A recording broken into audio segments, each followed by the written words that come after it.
Thanks so much for stopping by. Houndy, Lampoon, K-Mac, Era. Thanks for being ever so heckin' prompt. Please, Lampoon, do you have that at the ready? Whenever you decide, or whenever you have the capability to pop into stream, you're just like, gotta have it ready. It's time all the time. Only 91k. Only. It'll be easy in no time. You'll be getting that shiny hunt. And by no time, I mean like multiple months. But heck. Up to 58.3k. So it'll still be a while even for me. Oh, that's fair.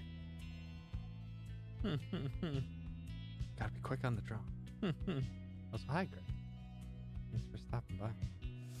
I swear, Greg, if you're actually close to 100k, I'm gonna be honestly fine with it, but because we still have shiny on streams to get to. Still gotta get that Litten. Still gotta get a pep step. It's gonna be a bit before we get back to that. So howdy, Lumberjack. Thanks for stopping by.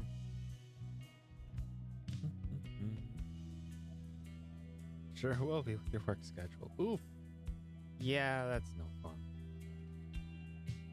How dare. How dare they? But yeah. So yeah, we are working because they're attempting to finish one. Nice. Well, and by attempt, I mean you should probably just get the heck of stuff done. If you can. It's probably being a butt. But have a good learn. And hopefully you can knock that homework out of you. But yeah. So yeah. When last we left off in Pyre, I believe we started basically the main loop of it all. Where we completed one enlightenment, and we freed Rookie back to the Commonwealth, and we're trying to basically start a revolution in the Commonwealth with those, with basically the best of the exiled, and get rid of this system of banishment. And now we're basically just on the loop, just like we're doing the rights and we're hopping into enlightenment. So it's probably going to be a lot more basketball than story for these ones. So we'll see. We'll see how it goes. We got to do this homework because I actually haven't really done the homework for this class. Oof, yeah, probably. Also, yes, many places are closing things due to the whole coronavirus pandemic. And no E3, yeah. Sports games being played with no fans, yep. Also, hi, Forto. Thanks for stopping by.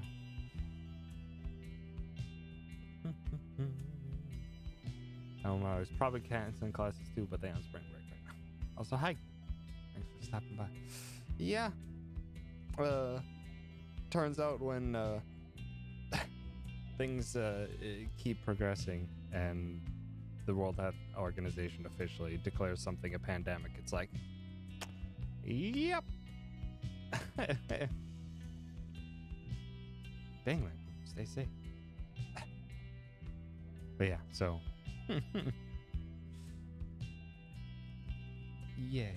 No through convention, which makes it a bit sad because of the group watching, but they're probably going to be doing online press conferences for all the big devs. Yeah. There'll probably still be a large swath of videos and stuff that release around the E3 timeframe. As far as from the fan perspective of things. Not flexing, Greg. Stretching.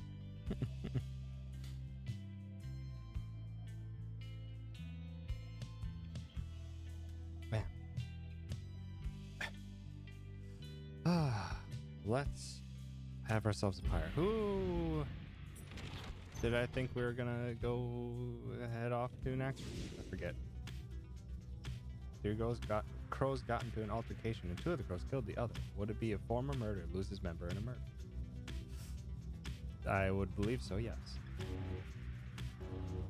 Oh, I have a horn. I like how the horn also blurs the edges of the screen. It's very good.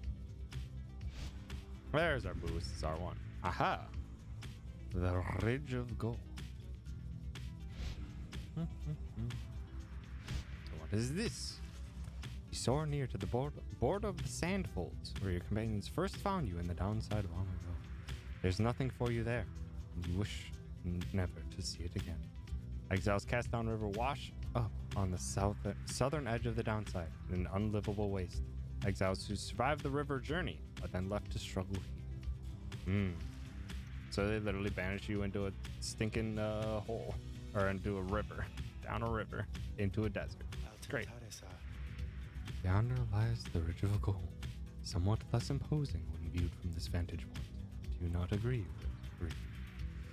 The mists of the downside hold that it is no mere ridge of stone, the remains of Lord Gondroth, once slain by Golgothian himself. Lord Gondroth, the serpent titan vanquished by the scribe Golgothian. He brandished his tower shield and sent Gandroth's fury back into countenance. Right. Golgothian, second of the 8 scribes the book writes, known as the Oath Taker, or the Repentant. The Empire's Master General entered exile of his own volition to pursue his lineage. Though, perhaps such tales are of little import now. When you stand to confront the essence, they're just a short while. That's right. Those are the harps, because I didn't want to have to deal with them in an actual enlightenment. Northern route to the Ridge of Gold goes through a small exile encampment. Amethyst says she can sway the coming right against the essence in your favor. No idea how you're going to do that. Southern route to the Ridge of Gold goes through a humid area packed with hot springs. Sir Gillen believes the conditions here are right to train in the ways of the seem to be. But I just did a whole thing with Gilman. I guess go do a whole thing with Pam. Downside Prairie. You make a successful landing in Downside Prairie, near the southern edge of the downside. Memories of having first met Hedwin, Jordario, and Ruki come flooding back. You now should have some time in the vicinity before counting onward toward the Ridge of Gold by land. And still fear in the essence. It's literally what we want to do. Also, it looks like we have a new tribe. Oh, what's this? Downside Clinger yields fruit from time to time, though only if one says the magic word. We got a downberry. I don't know what the magic word was, but we got a downberry. The Downside Prairie. Words of Molten Melith, the Wild Witch. The downside is connected to our realm via a single artery, the river named from our prestigious sap colleague, Loose Glory. That river gushes into something seeming nothingness. That seeming nothingness turns out, of course, to be the downside. Its existence undermines thousands of years of thought about the composition of our world. Downside southern edge we call the Sandfolds. It is a desecrated wasteland, speaking well of this land's lack of hospitality. Here, the strength of many who survived the river journey finally fails. If only they could clamber further north, where lies the verdant Downside Prairie. A better place to perish, to be sure. Not exactly strong words when it's described as a better place to perish. Hi, Sandra. There you are again, my lovely reader. How may I be of service? What's up? Ah, my best friend in all the world. Come to visit me again. Does it make you uncomfortable, perhaps, that I should call you this? Perhaps you think that you do not yet know me very well, but I know you just fine. You reveal a great deal to me when you come visit me like this. You are not the only one who can sense things in others, you know. She laughs to herself. One learns to read a bit when forced to suddenly appear within a book for 837 years or so, especially if one is wont to pry a little. You understand, for it gets rather boring here. I know all about you. A common wanderer who vowed to help her friends to be free again, only to end up spending all her time talking to an apparition stuck in stone. Oh, I know about your love, or lack thereof, about your favorite pastimes. Certain habits you may be somewhat loath to admit. Fear not, of course. I use this special knowledge only as a means to entertain myself, I think. And if you don't like it, why, just keep your distance, like so many of your predecessors. As for the other beyond, they are as wraiths to me, as I must seem to all those idiots with whom you consort. I cannot confide as easily in my own kind as I am able to confide in you. But I suppose that I have said too much. Thank you as ever for the visit. You have given me a lot to think about, more than you know. She laughs again, softly. We're friends with Sandra. How about the scribe trick? Oh, that can be arranged. You need but name for me the one you have in mind. We have a Fae. Fae and only Gilman and Panther left. Quickness up. That should hopefully be useful. Ask Sandra to administer one of her special trials for Fae. I must admit I do sense something from that one. I once had a wild heart myself, quite like her own. We shall see if there is more to her than that. Let us bring her forth. Soon Fae arrives in heat of the summons. The scribes. I think that if I listen carefully, that I can hear them calling out to me. Wild in that she, only cares for the scribes for the most part.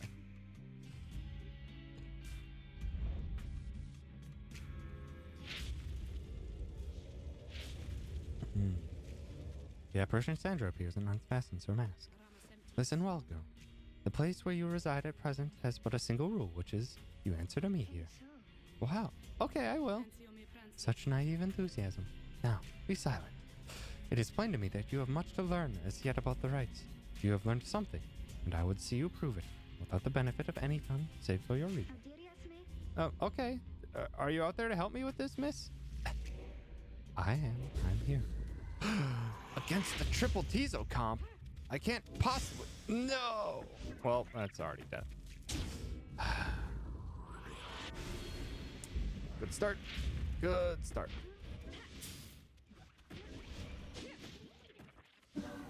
Oh, thank you for the pass. No! Oh, they're fast. They're fast. Not as fast as I, though. No, you got nothing. You got nothing. Also, weirdly, there's no music right now, which is unfortunate. Stop. Stop. Just stop, jerks. I don't know why there's no music, but it seems this one's actually relatively straightforward considering they don't. Oh. Oh, well, there it goes. Just as I said, it was going to be straightforward.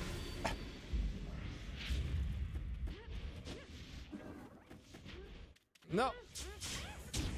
That was an interesting move to just not dunk it in.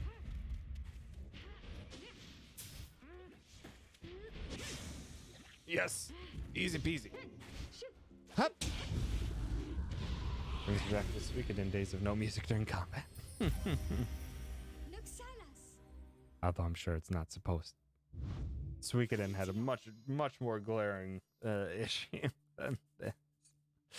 Okay, how did I do? I must admit that you did better than I expected, girl. You have passed this trial of yours. Some congratulations are in order to you and also to your lovely reader. Now farewell. Sandra's favorite. We're her favorite. Yay. We switch to a different difficulty setting at any time. No thanks, I think I'm just gonna stick on normal.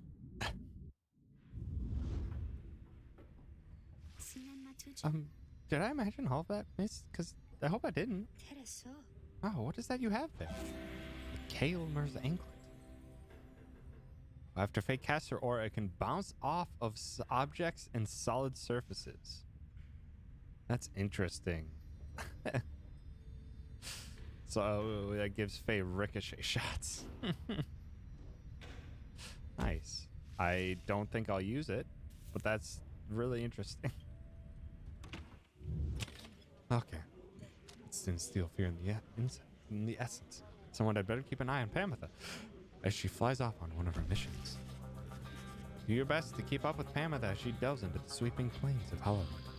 She indicates that some of her winged sisters may be nearby to lend their aid. She's had a murdering dog in the sky. Wire! How dare! Have you learned nothing from Barry's misdeeds? Is this as far as you can follow, reader darling? Please excuse me for a little while. It's attacking me. I was a bandit dog. Sure. Whatever excuses you want to say, Era. You see how it is.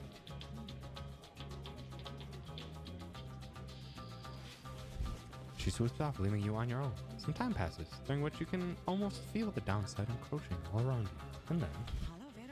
well, that was certainly interesting. I suggest we get out of here. It would appear the essence soon will have a little accident that should dampen their spirits. To ensure the essence shall suffer -3 hope for the next rite. Interesting. Thank you, Faye. Huh? Oh, hey, Faye. Faye seems to be talking to the Black Wagon's walls again. But this time, something seems to have come over her. Little brother, what is wrong with me? What is wrong with you? What is wrong with me? You're unsure whether to check in with her or leave her be. Faye's acting rather odd, even for her. Wait and listen. Faye would not be here if she lacked the capacity to work through her problems or get her attention. Your concern for her is such that you had best check in and make sure she is all right.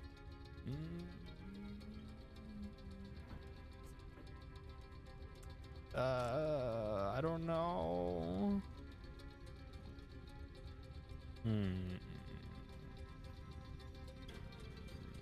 I'm gonna say wait and listen because she is a nomad. And she may be in the middle of a ritual of sorts. You sense now is not the time to interrupt, and that Faye is on the verge of confronting some long dormant emotions, which she ought to face. Now I said that there was something wrong with me, but they wouldn't really tell me what. They wouldn't say, they said I was moon-touched, but so what? Moon-touched. Those deemed impaired by Commonwealth standards are very different in a negative sense. That's really rude of the Commonwealth to do. That's hecked up. So then the scribes, they called me here. They're the ones who brought me here, not those people. They were so cruel. They always were so cruel. I didn't have a little brother at the time. No one that I recall really, although so much of it back then. I can't tell how much of it I dreamt.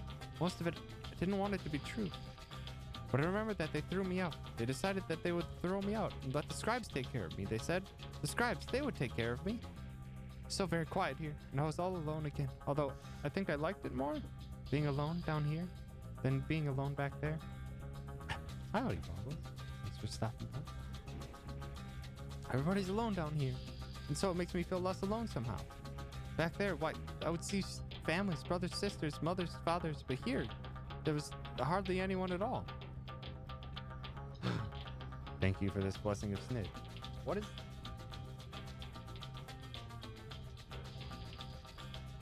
WD? What did they add now? I can't even really see it. Women's Day. Oh my, what? There's a bandana? There's a lucky hat now? Oh, must have clover. I need to look at these every night. Oh, you can give a beard. Who can have a beard?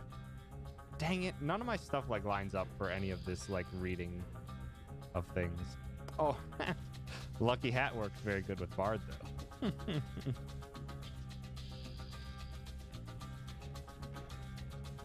I just want to see if any of this can line up with a beard. And I don't think they will. They grow up a little bit. Oh my god. Oh, you can give a beard to Oh-Ho, to Lady Luck, and it works surprisingly well.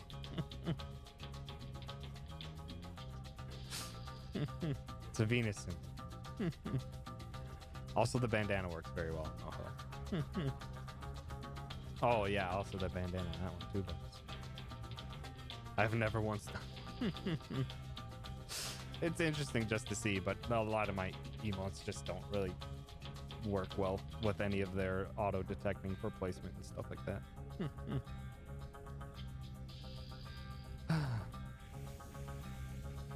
But I knew that I was closer to the scribes. I knew that they were in the sky above. And I did search for them up there, you know? And one night I found them. Very good, Bob. I saw the stars and they were falling to the ground. And I thought, why is it the scribes themselves are crying? Are they sad? Are they sad for me? Borrow Woe can have a red beard now. I always have more important things to save my poop and credits for, and the other various currencies of others. It's fair. That's fair. Well, that was when I first saw you, little brother. With your help, I would get closer to the scribes. That way, maybe they could answer all my questions, don't you think? I'm so very glad I found you and the others. I'm finally not alone. Finally not alone, and more importantly, I think sometimes I even feel that way, that I'm not alone. Maybe as we get closer, maybe I'll get to feel that way more often, being here and being anywhere with you and all my friends. You fall silent. Are you concerned for her at first? You sense that now she is at peace. She wanders off, paying you no notice in the least. You sense you have a better understanding of her. Faye. Oh. Savage moon-touched. Commonwealth never did know how to handle those who did not fit neatly into its mold. It said that those born under a wild moon often lead a charmed and troubled life. Vagrancy. She failed to meet basic cognitive standards and had no place or family in the Commonwealth. As mercy guides our hand, we spare your lives, but rid ourselves of you. Wow, that's hecked up. Records say that she demonstrated a thorough lack of understanding of her wrongdoing. Sure, heck you for literally disposing of people because of how they were born. Faye has survived for 2 years in the downside. Thus far, it is a life sentence. She was a special child left abandoned, and despite her seemingly simple nature, she possessed a strange affinity for the old ways. One day, she was taken in by the authorities, and when she revealed her fixations about the scribes, she was deemed witless. And when no one claimed responsibility for her, she was cast into exile. The downside, she has wandered aimlessly in search for more clues about the legendary heroes who so fascinated.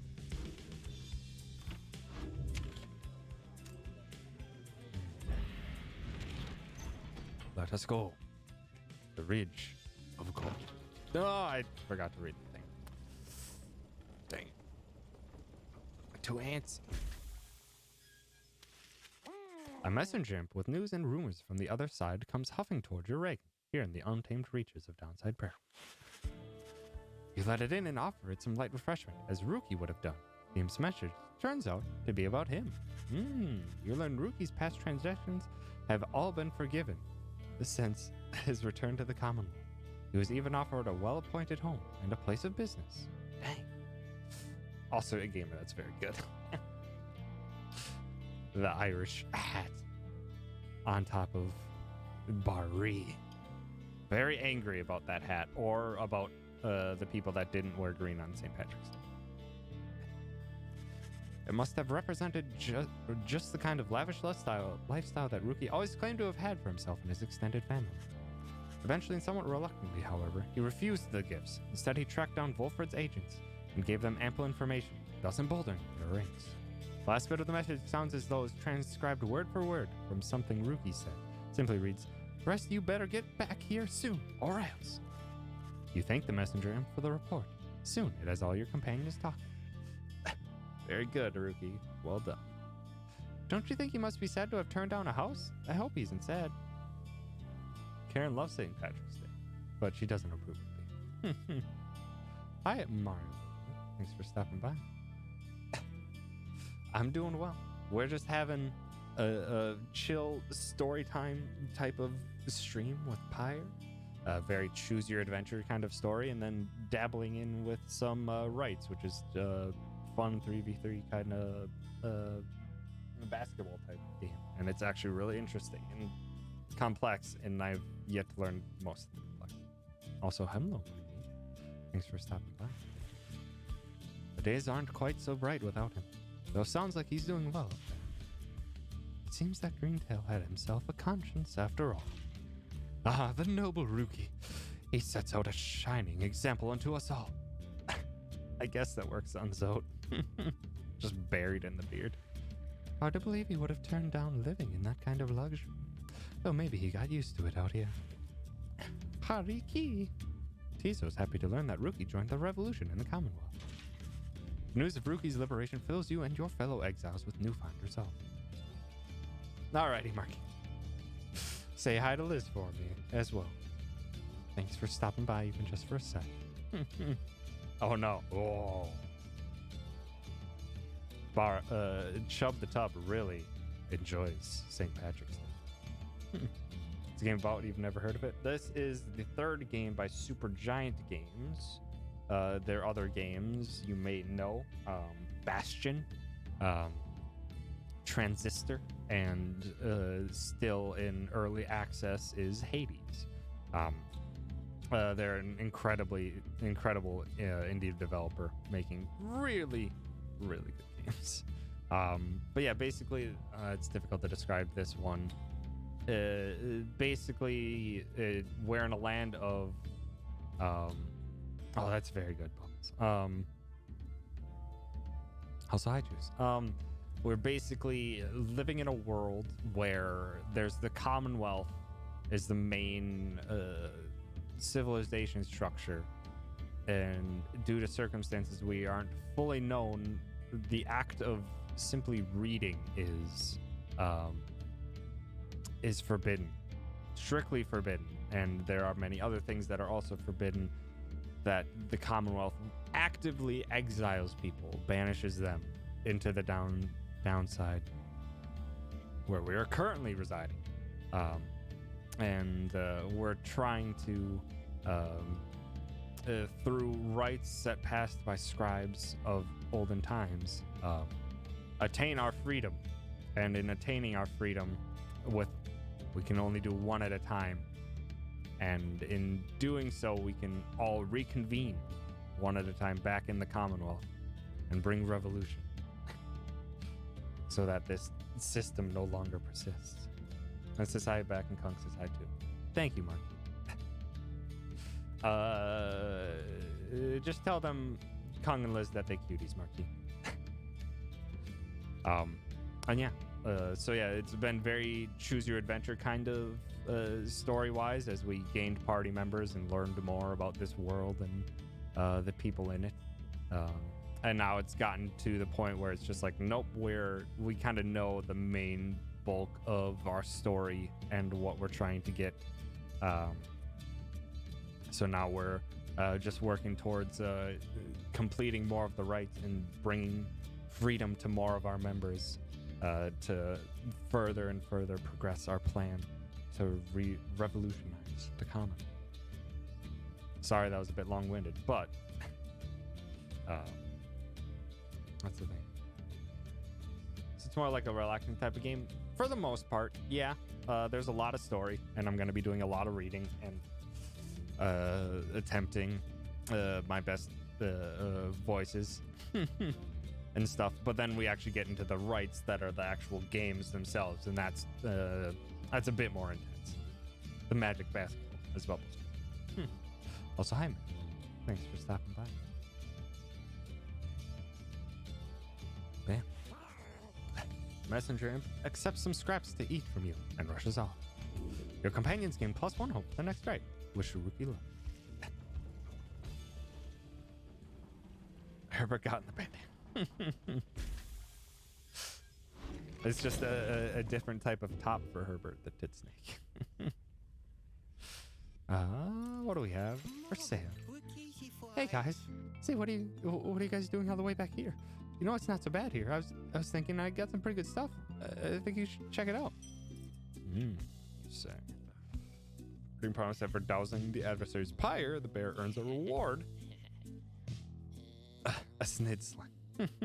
This is actually really good. I want this. After dousing the pyre, you get 5 gold, considering we have like no gold income whatsoever right now. Time can be sold at Slug Market. Why not? Proceed.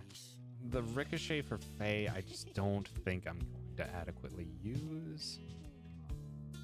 Try explaining newcomers to Kingdom Hearts, though, they understand, huh, or what? Yeah. I feel that is a common reaction from people who even know Kingdom Hearts lore. Snake it? Oh, that's very good. That's a very good pun. That's a very good pun, Bubbles. Okay, we can sell that. We're not going to utilize that very well. So we got 91. So let's get this because we need that money. And I think we can just purchase all of these upgrades. Perfect. Excellent. And if it's too well, with Mystify O makes it look like an improvised eye patch. Oh no.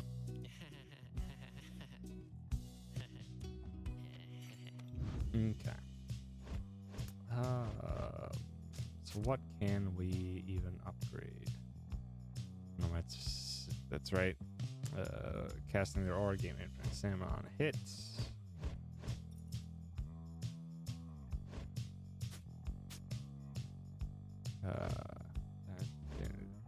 I could completely break Tizo if Tizo's not already broken. That one's not going to help us. Put it into Barrio's don't bonus damage. Okay, I don't think any of these really are going to benefit much from being improved. No! Well, I didn't mean to increase that, but I guess we did. Gosh dang it. All the new games coming out, you're excited for Final Fantasy VII Remake. It's a worthy one to be excited about. It seems like it's going to be a really, really good time. See you guys again soon, maybe. Okay, but because I gotta say, you're my favorite customers I had all week. Super into the demo for it. I watched K-Mac play the demo, and it looks dope. Even though it was basically just the tutorial part of the game, it just like I'm picking up what it's putting down. We'll see if I can get it to it in a timely manner, which I probably won't be able to, because I want to finish up Pyre, and then I want to do. Thank you, I appreciate it. I want to finish up Pyre, and then I want to play Neo 2, because that comes out like Friday, I believe. And I am so ready for it. And it'll probably be that until I beat that. Finally, I'll get a chance to play 7 Remake, and hopefully not get completely spoiled elsewhere. Since it's still full-length RPG in itself. Yeah, even though it's it's only going to be Midgard. The Scribe's Deeds. Neo 2 is cool. I've been like avoiding most of the information on it because I really enjoyed Neo 1, and I'm really intrigued to see what they're going to do differently with this one. And I've just wanted to go in mostly blind. Scribe's Deeds. In the words of Golgolati, the Master General, I wish to be remembered not for boastfulness. Thus, I refrain from detailing our exploits across the land, save to say that they were numerous.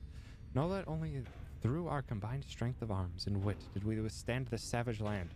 Such were the monstrous dangers that it posed. I came to see that all the terrors which I had heard at bedside in my youth were based entirely in fact. So great they were, they blotted out the sky. Such was the evil that we vanquished, that the remnants of it yet shine under the stars, and in the end, it was the stars which guided us toward our truest calling. So the scribes basically,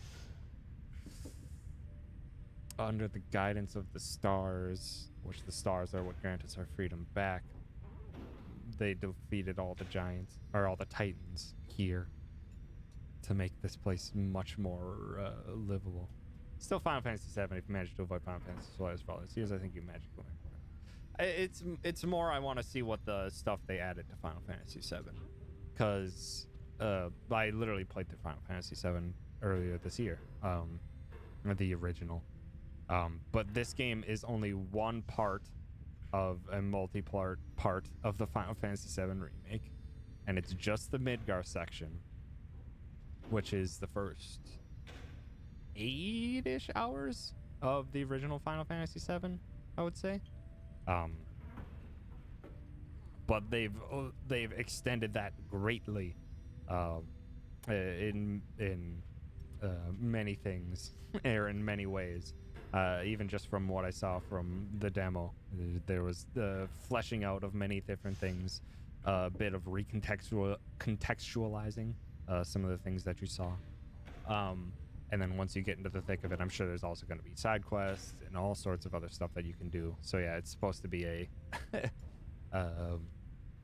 it's going to be like a full, I think they said there's going to be like 60 hours of content. So it's like a lot more. My FF game is 10 and 10 too, but I'm ready story and lore-wise based for the summer review. But did not play the original because I have no time between college and work. That's very fair. It's a longer game. Just using the demo for reference, like a 20-minute section turned into a full hour. Yep. Plus, that's literally just like stuff that was already in the main game, let alone the stuff they actually added. They added a fuck ton of new content that most excites you and worries you because it might fuck up the pacing. That's fair. I don't know. I think they're gonna set a completely different way of, a completely different set of pacing, for the remake. Just because they can't keep the same pacing that they had for the original, because it just won't fit to have basically what amounts to the tutorial section of the game being your entire game. There's going to be a very different sort of there's going to be a very different sort of pacing that's going to have to be implemented to try and create basically a fully encapsulated story and everything like that within just the Midgar section. That leads you a bit into a bit more into being excited for what's beyond Midgar in whatever the next episode when that releases, and whoever knows when. But a few cutscenes of backstory stuff from the demo. There's gonna be a lot. Also, yes, it's good that they canceled it, because there is from the few places and conventions and stuff that have still proceeded with everything, there's been some bad tales of things spreading quite rapidly. Which, I mean, that's already the case with basically any with any con or anything. Is that what always ends up happening is that most people end up getting sick and stuff like that. Let alone an actual pandemic being spread around. Yeah, I think it's very fair.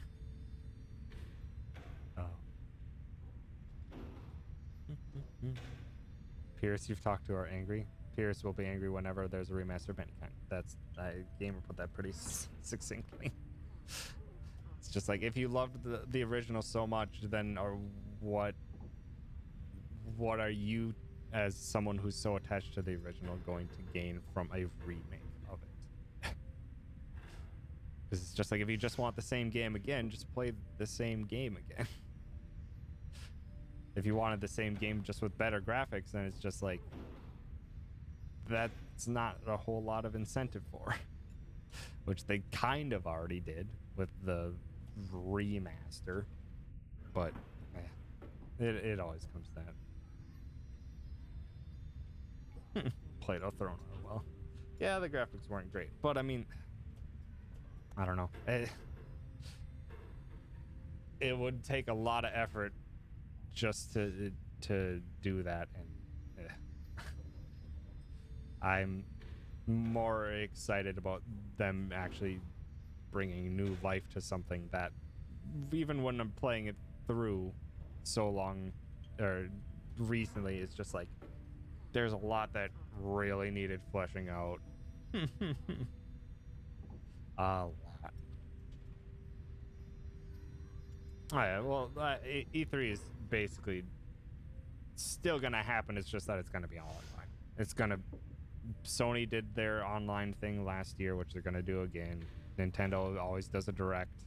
I believe Devolver already mentioned that they started to swap things over to digital. So it's like, it's basically gonna happen exactly as it always had, just not for an actual convention.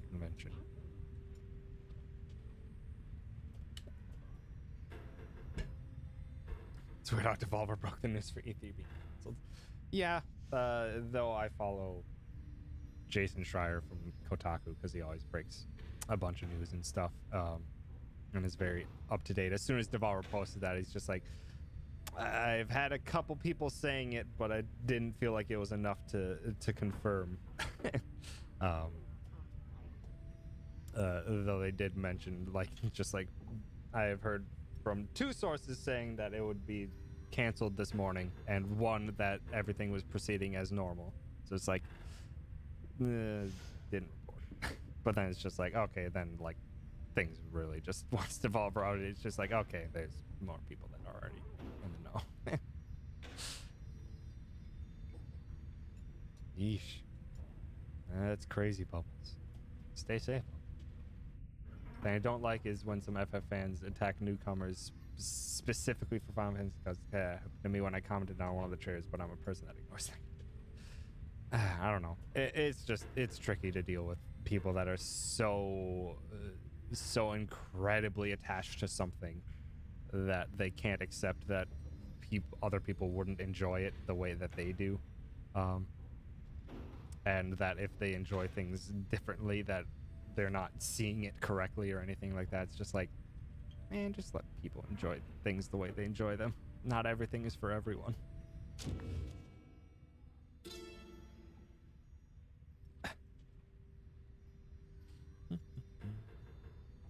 Downside climate. The words of Yomir Minimane, the Alpha Chief. I know of no polite way to describe the climate here. It oppresses every living thing, except perhaps the native flora of these specific areas. Once more, the recommended course is to keep moving. Moving keeps you warm when it's cold. Or when it's very hot, you use what strength you can to move to somewhere that you can think and breathe.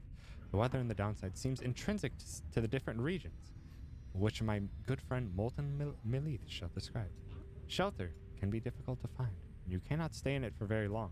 Perhaps, however, shelter can accompany you rather than constrain you. Nice. And I'm like, it's just a game. That too. I can speak with great aplomb and fervor for many a game, but it's just like, nah, it's not for me, or it's not my thing. And it's like, okay, it's fine.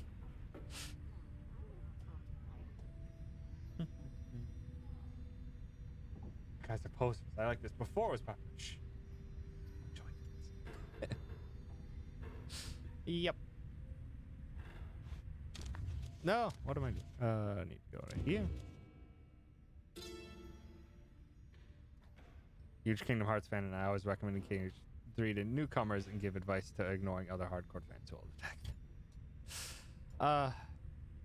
Oh boy, I couldn't even begin to start to recommend a starting point for Kingdom Hearts fans, because woof. Oh, I have many things to say that I've said way too often about Kingdom Hearts. I wouldn't even. I have a hard time even recommending a starting point into Kingdom Hearts if you're willing. Maybe just 2, just because I think it's the best game no matter what, like out of all circumstances. Also, hi, Campus. Thanks for stopping by. Because I don't know, it might just be nostalgia speaking for that, but thank you, Campus. Just never recommend Dream Dodges as a starting point. I don't know. I don't even want to get into Kingdom Hearts again. I went on such a tirade of it when I was playing through it. I saw the thing, Chemist. I saw the thing. Play Kingdom Hearts in release, or you might as well learn stuff in the same order as everyone else. That's fair. Kingdom Hearts 1 is definitely the most contained experience in itself, even if the mechanics of it, I think, have aged rather poorly. And then if you were still intrigued by it, 2, I'd just say is just the flat out best game. But that's just me. I like Kingdom 3 gameplay and mechanics. They each their own. I really enjoyed playing 2 on the hardest difficulties. 3, I felt, even just playing it through on critical recently, I felt it was still very broken in many different ways. Even though 2 has some broken parts of it as well, but like, so you got into it. I actually really enjoyed playing through 2, and still enjoy playing through 2. I did see Kem's thing came. Gosh, you butts. They also have the full pack with all the games up until 3. That too. But yeah, I don't know. If starting someone with a recommendation into the series, I don't know. Maybe I think I would still say 2. Stop it, Ken. I would still say 2, just because it still feels like it's mostly contained, and what stuff that wasn't contained can be relatively found or relatively easily found within either the journal or within the multitude of cutscenes and stuff like that. We'll see. I don't, well, not we'll see, but yeah, that's just my take on it. But to each their own, and how they enjoy things, and specifically how people enjoy Kingdom Hearts, because oh boy, I can't I don't have the same mindset. I said that basically for that the Kingdom Hearts has gameplay. I treat it as such a non-game. It has gameplay. Different sweet. Deer made it for Oracle seasons. Reggie will be joining the GameStop board of directors with an old Walmart CEO. Yeah, I heard that. It's intriguing. Not what I was expecting for one of Reggie's next moves, but we'll see. We'll see if things can turn around, because GameStop, I don't know, from everything I've heard of GameStop recently, they seem to be floundering a bit and trying to figure out what their future is going to be.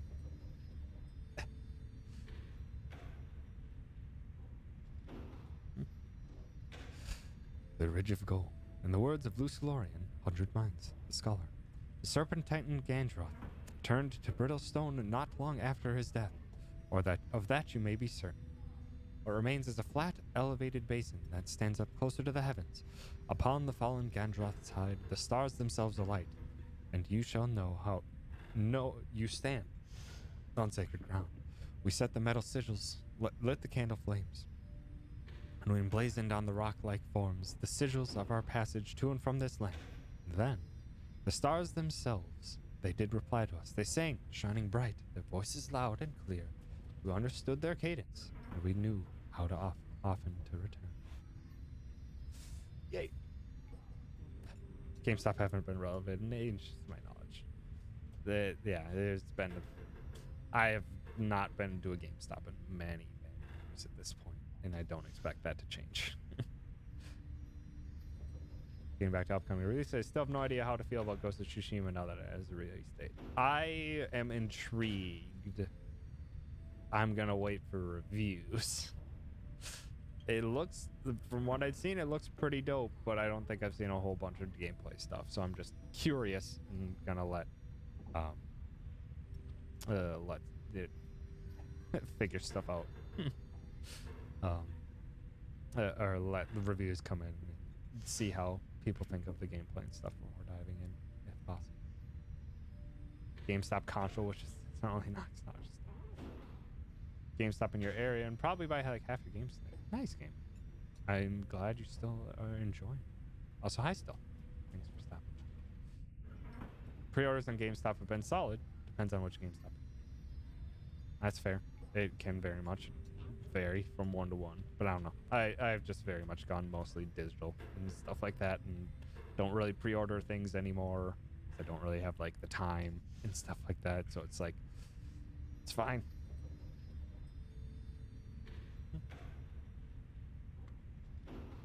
Dang it. Ow. Not a fan of the GameStop that is in my area since I had a bad experience with the employee at the store, so I just go to the one with that my friend manages, which has been on anyway. That's fair. Time GameStop randomly sent me 4 games I didn't even order. Good. Lovely. GameStop and Zippo to team up for new console. They'll call it the money. Also, Mario Lorita, thank you for that host. I appreciate it. But yeah. What was I gonna do? We read through that. I wanted to check. Just gonna pre-order Final Fantasy VII Remake from Amazon. Hope I get a day off.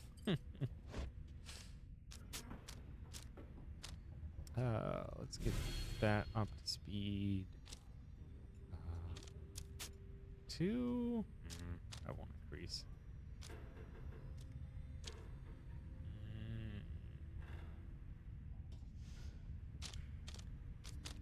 I don't even know what to upgrade anymore.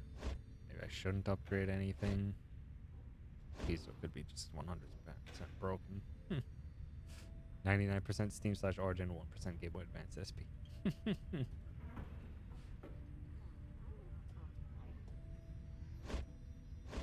I guess I can just put it towards quickness. It's just going to become useful over time. But we also do need this. Who are we going to be bringing into the next right? Tizo, Pamitha, and Jodaria, most likely. I'm going to give this over to Pamitha. Let her get some dunks in so we can get some cash. Love getting news flags on my phone. The NBA season has suspended indefinitely. Oh. Yeesh. It's understandable, but it's like, yeah. Basically anything that is really subsists off of large large public spaces is just like, nope. I hope so. Okay, man. But my hopes aren't high. Hopes aren't high that there's not going to be an incredible amount of situations where people are in terrible predicaments. And that really, really is awful. Let alone the sickness that's passing through to stack on top people not getting paid and stuff because they're in quarantine. Don't have classes until Tuesday, all online after that until 4:20. Nice. Everything's fine, no problem. This is my want occasionally. I failed to eat any amount of food today. Need to make dinner. Also on the NBA thing, I just googled it. One of the players on the Jazz tested positive, and that's why. Anyway, time for cooking. Be back later. Whew. Yeah, that's gonna stink. But yeah, have a good food, Aaron. Have a good din. And have a good din and learn. You have to tell us. What are you making? The afternoon is just beginning to give way to nightfall as you and your companions finish making preparations for the coming rite. Through all the ceremony, you realize Pamitha is nowhere to be found. The last anybody saw of her was shortly after the Black Wagon came to rest here at the Ridge of Gold. She returns just as you are beginning to plan a search for her. Seared steaks in guajillo date sauce with cheesy mashed potatoes and roasted broccoli. Oh, sounds real good. Sorry to have you worried there, reader darling. Just getting a little antsy, so had to go and spread my wings a bit and shake away the nerves. She's holding something back. Don't get in my head. I'm telling you the truth. I'm telling you the truth. Damn it. Damn you, reader. Get out. Get out. Get out. Anyhow, it looks as if the show's about to start. I shall be in the field with the others. She seems trustworthy. Yeah, she's hiding something from us. As Pamitha departs, you see she is right as the stars above begin to shine. You know she is about to face her sister Tamitha once again. You accept that it is a very private matter between you.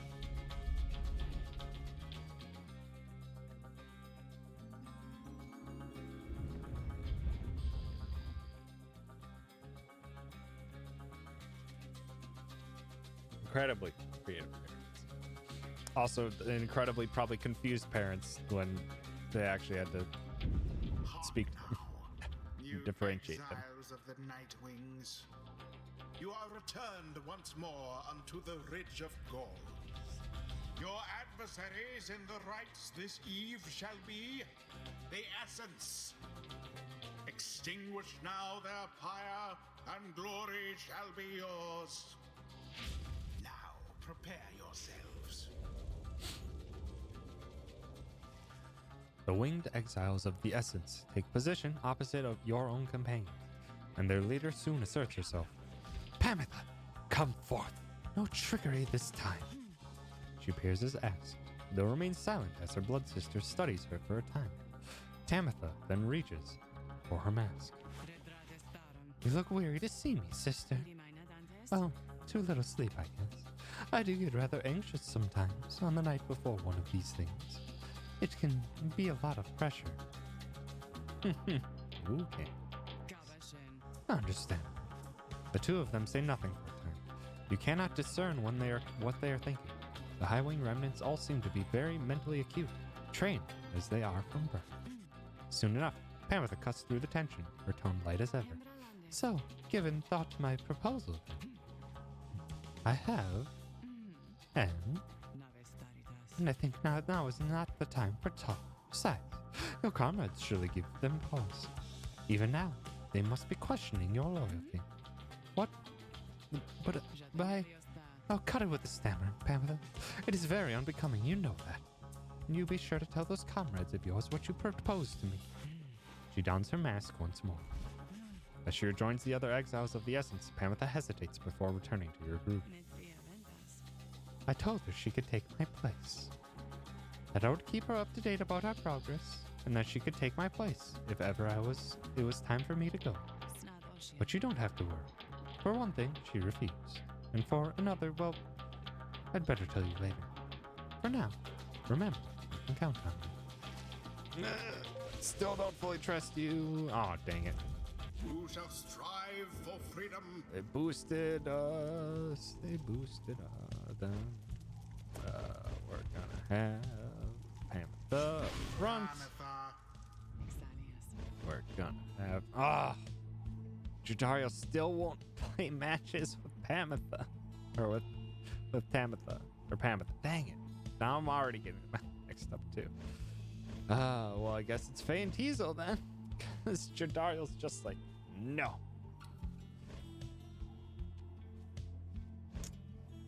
Which is fine. Tizo's probably our best chance right now. Tizo. And Faye. Faye. It is done. I hope that Pamitha and Tamitha make amends somehow, because my understanding is that family's important, isn't it?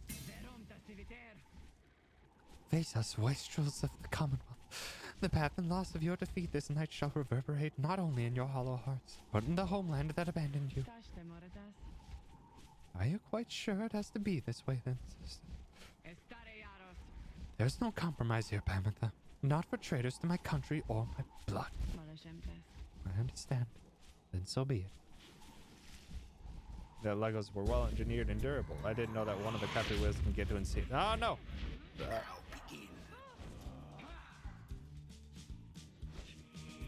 Dope! Capri Lego wheel can go 70 miles per hour and still keep together. Dang impressive they are. Come up here, please. Ah! Oh, so close. Dang it. Foolish. You think you can get past Tizo? Splendid. You seem distracted, Pamitha. Isn't there something more you wish to say to me? Words you feel that I am owed, perhaps? Pamitha stops at this and reaches for her mask. I'm sorry for what I did to you, sister. What you did to me. Your apology rings as hollow as your plumage. You might rehearse it further upon every last survival of the High Wing remnants. Sorry, stole your part. Now, no more talk. Such hatred spewing constantly from Tamitha. Yet here in exile, she has naught but talk. Fear not the purifying flame. Get dunked. They go. Now, Come over here. Come over here. Come over here. Oh, that was impressive.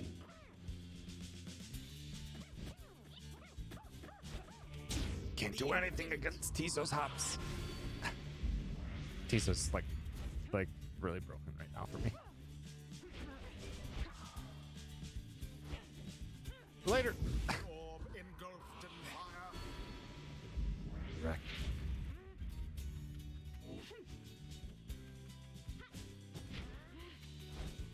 Oh! Oh, that was... that's right, their charge. Get out of here.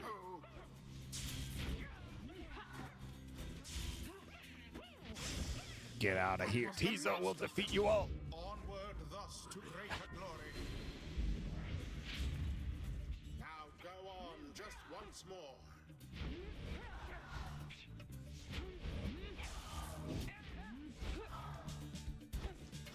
Nope. Dang it. All right, Faye, come on.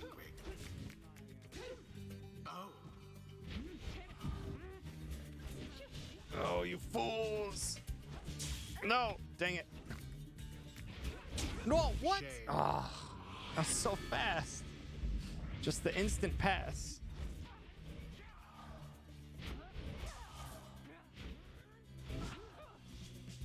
Okay, bye. And it is done. The Nightwings once again prevailed. Should have had a perfect match there. They But overwhelmed their adversaries utterly. all Thus things end considered. this night's fine. proceedings. You win plus blood sister. You win. I don't suppose that means you'll reconsider. You know I cannot. You are always obstinate, but in that regard and all others which count for anything, you are inferior to me. Remember that. What you offered is meaningless to me. I shall free myself without your help, or that of anyone. Now then, farewell. Wait, what of your comrades, the Essence? You must need them at least. Mincing my words as ever, Pamitha. Know that I do love you, in a way. Is that what you wish to hear? But my purpose is plain, and you stand in its way. You are a fool to think my freedom is my goal. My freedom is a means toward an end, the likes of which you never would abide. Do you think that could sway me from my purpose, Pamitha? Pamitha remained silent for some time. No. I think that you will struggle to destroy the Commonwealth, no matter what it takes. No matter if, in doing so, you are destroyed instead. Just so. So then, you'll understand me after all. Pamitha does not turn to watch her blood sister depart. There is much to learn from this experience. Pamitha was trying, even if in a small way,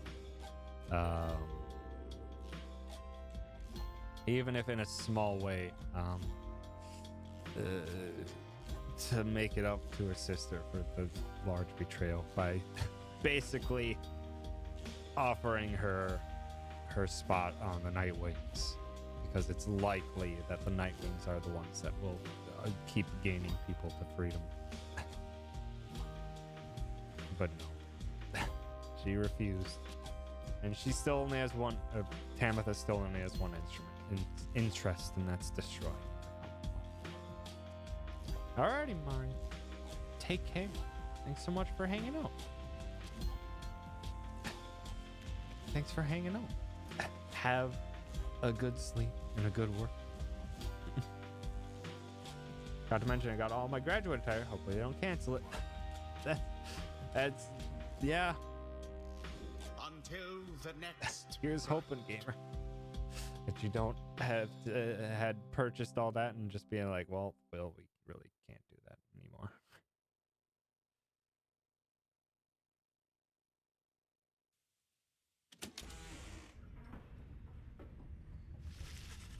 After the Nightwings bested the Essence in a rather one-sided contest, you return to the wagon to recover and plan your next move.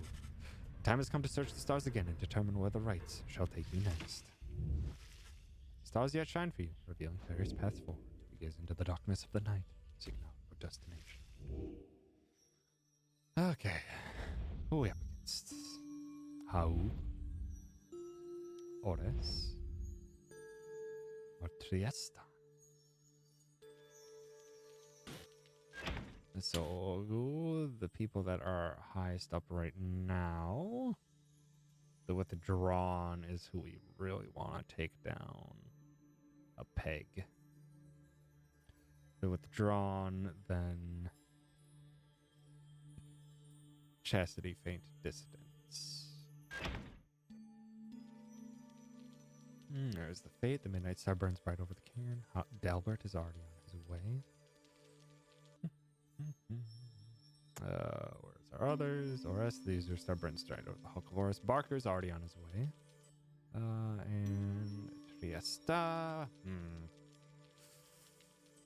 I actually don't want to deal with H. Manly Tinderstoff. I didn't really enjoy his team composition, and I think it's going to be a pain in the butt if we have to do that during Enlightenment. So let's take him out. Your next adversaries are to be the Chastity, headed by H. Manly Tinderstoff. They would prevail in the rights not for their freedom, but for fame and for fortune in your commonwealth. You and the Lone Minstrel then go over what he knows from your next adversary. H. Manly Tinderstoff, the offspring of a semi-famous sap industrialist. He was born into wealth and lived in the lap of luxury, never having to fend for himself. Bam! When he came of age, he soon was offered cushy ambassador positions that required little more than a silver tongue to convince the Commonwealth that he was keeping busy. He soon grew so proficient at doing nothing much at all that he started spending all his family riches on to assert his fame and status. One day he attempted to pay off the wrong individual, a particularly stern Commonwealth diplomat who promptly turned him in and had him sent downriver. Manly was very disappointed by all this, but soon saw it an opportunity, for he knew well that in the inner circles there were those who had gone into exile and returned. Thanks to his connections, he tracked down the Chastity deep in Wakingwood. He finagled his way onto the Triumvirate using his well-worn skills. He in turn convinced himself that he would earn a position of great influence once he secured a way back to his home. He continues making hollow promises. A shame that this Manly and the Chastity are nothing like the scribe Luce Gloria, and do not share his values. Now it is time we rested, reader, given all today's travails. You bid the Lone Minstrel a good night, and take your leave. It is too late now to prepare your flight, so you arrange to depart first thing in the morning. Got some pages. How you doing, Pamitha? Despite Pamitha's mental conditioning, you can tell something is troubling her. She won't listen to a word I say. Not one damn word. If she weren't my blood sister, I should think I'd hate her guts as much as she hates mine. She shakes her head. I should apologize to you and everyone. I sought out Tamitha without asking your leave. Figured I would rather seek forgiveness than permission. You understand. My attempts with Tamitha didn't amount to much, as you all saw. So at this point, I'm hopeful you'll be more accepting of apologies than she. Though tell me something, Rita darling. Do you suppose I'm going to betray you? You may know better than I do at this point. Pamitha wishes to know where you think her loyalties lie. That's Flamitha. They have a cousin who specializes in dunks. Slam.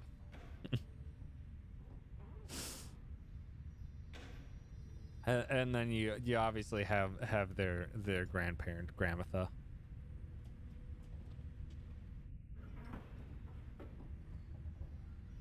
And then just the trolliest one, Spamitha.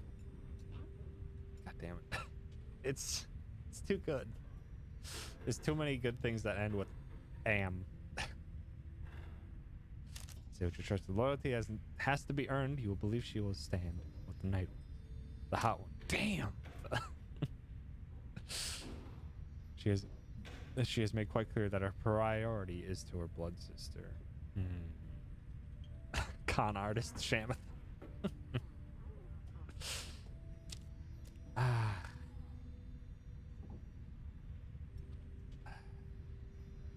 don't think her admitting to having reservations is where my head is actually at, but the description of she has made quite clear that her priority is to her blood sister.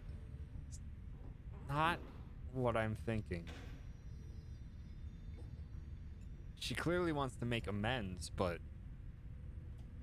I thought it was Scamatha. That too. She clearly wants to make amends with her blood sister, but priority to her? I don't think so.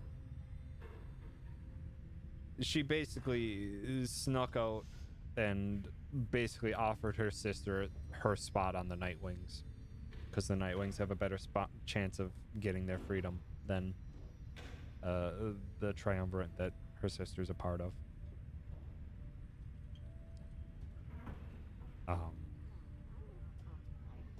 So yeah. But in the end, her sister only cares for one thing, and she's not gonna do that on the she's not gonna do that with the Nightwings. Well, I don't know. She's always a very coy and conniving one as well, so. But yeah, I don't know. Like, it seems that she does have the want to make up for the fact that the reason her sister is banished, and many of her kind are banished, is because of her. But no, I don't think that she would.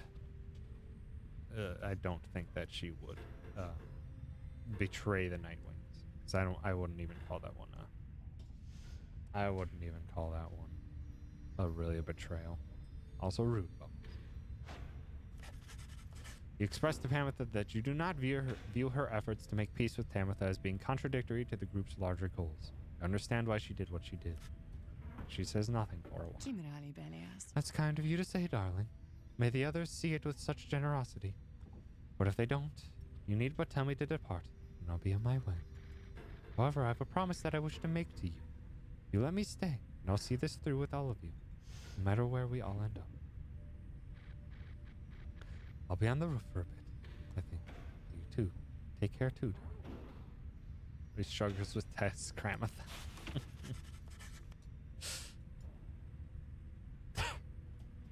He could have said just was too enthusiastic about fruit. Jamatha. Also the one that just rips some sick guitar solos. Jamatha. Despite Pamitha's disappointment with the outcome of her confrontation with her blood sister, you sense she's less troubled now after your brief conversation. Fruit is good as a guitar. The essence, in the words of Haub the Swallow, the Accursed. The winged members of the essence, each chosen by the matriarch, Triesta Tithys, are living exemplars of liberty and piety. Would that my wings could be thus. Once you, of course, must know we all had wings. It is said that the people of the Empire relinquished theirs, drawn in by earthly matters as they were.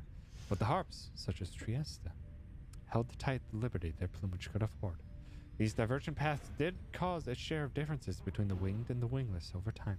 But here, in this land, our purposes are shared, our goals united. That, then, is the essence. That is who they are, and what, and why.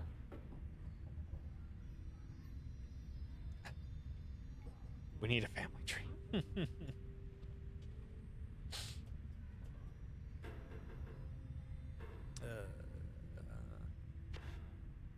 just trying to think of more puns now. Okay. Let's put this back on Pamitha, and we'll see where we're looking for the next one. Giant rollback, big Zamatha.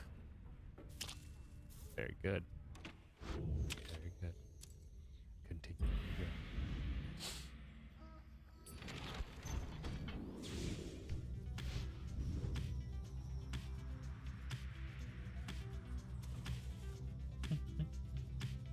Everyone's having a little fly.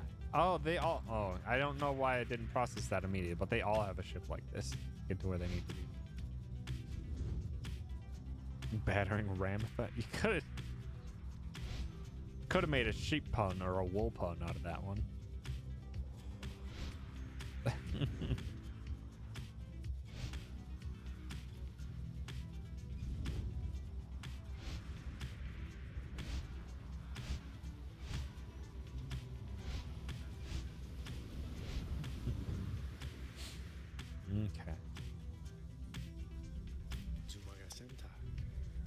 Starchy sister Yamatha. The unmistakable remains of Zilvia's horse-headed, which protrude from the ashen fire there below. Some have taken it to be a work of sculpture. One who's really into travel but hates flying tram.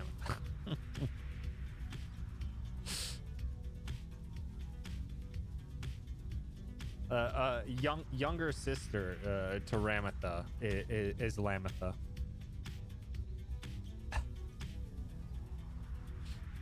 With the marine biologist Clamatha. The mare titan vanquished by the scribe Triesta Tithys. She broke the land beneath her burning hooves, winning revenge. Tale of a titan felled by Saint Triesta Tithys. That is more unbelievable than the thought that some daring exiles over many years carved the titan's visage out of stone. Be that as it may, the climate and the cliffs are home now to exiled harps such as the Essence, whom you faced here when you first arrived. Even they do not know all of the locale's sacred significance.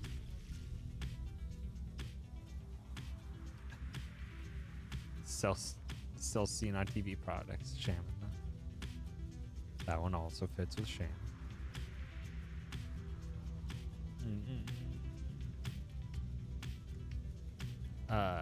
Let's see.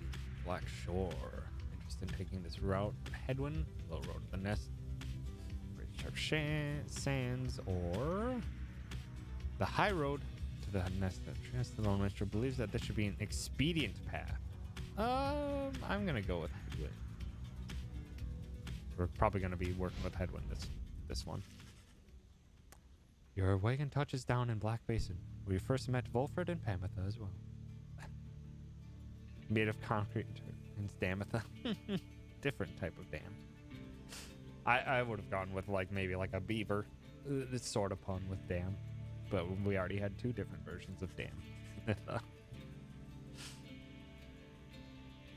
You briefly wonder at what might have happened had your paths not crossed as you consider what to do with the remains of the afternoon. Oh, we have a chapter. Oh, we actually have a new thing up there too. Black Basin.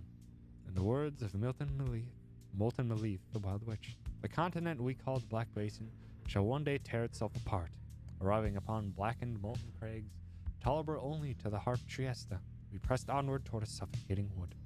This land felt to us somehow primordial. Deep in its roots and noxious crevices lay innumerable clues as to its ancient history, but we had little time to excavate for our supplies. By then, we're thin. Further, we were lost. Our best attempts at circumnavigation all had failed. It was Luscalorian who reached out at last under the stars, and they revealed the way. Then we at last could see the sacred Mount Alodiel there in the distance. One who always leaves a party first. Scramble.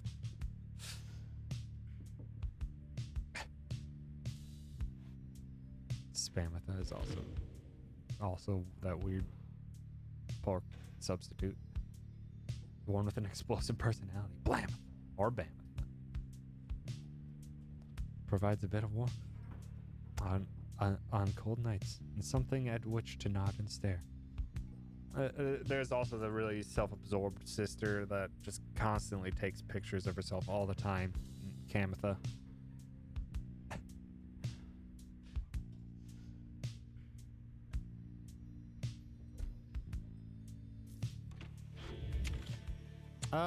We also have said hi to Sandra in a bit. I sense my lovely reader has returned. Then how may I assist you? What's on your mind, Sandra? You know, my lovely reader, I must admit that I did not expect your little followers to be quite so receptive to instruction, as thus far they have proved. I know not whether they owe it all to you, or have somewhat more to them than I was first inclined to think. In any case, however, I'm pleased that they are not entirely disgraceful. I like to keep my expectations well in check, seeing as I have been thus expelled until the end of time. so it is pleasant when those expectations are exceeded every now and then. Although I cannot quite recall when last that was. But the best part of all of this are these brief times in which you visit me in my domain. I know you cannot for long. This damned crystal in which I am enthralled shall see to it that. Though as you have perhaps surmised, whether it decides that one of your little friends is worthwhile or not, I can offer them a trial, and likewise I can offer you a chat. Sometimes I think, as you achieve those trials of mine, perhaps it does something to trim the length of my eternal banishment. Eternity being what it is, however, perhaps not. Still, if the trophies of those blasted scribes are worth something to you, then all you need is but to brave my trials, and they can be yours. And perhaps they're good in it for me as well.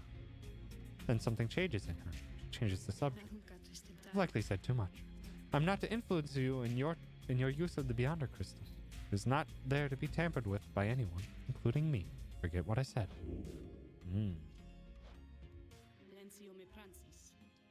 Dolmatha?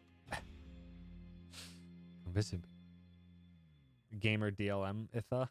Okay.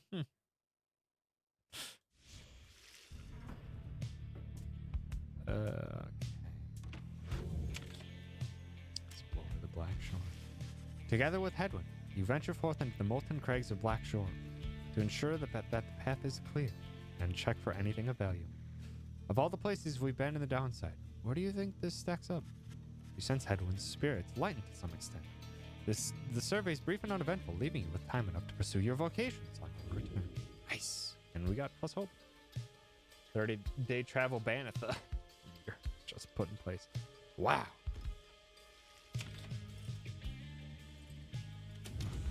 We have a speak. Hi, Hedwyn.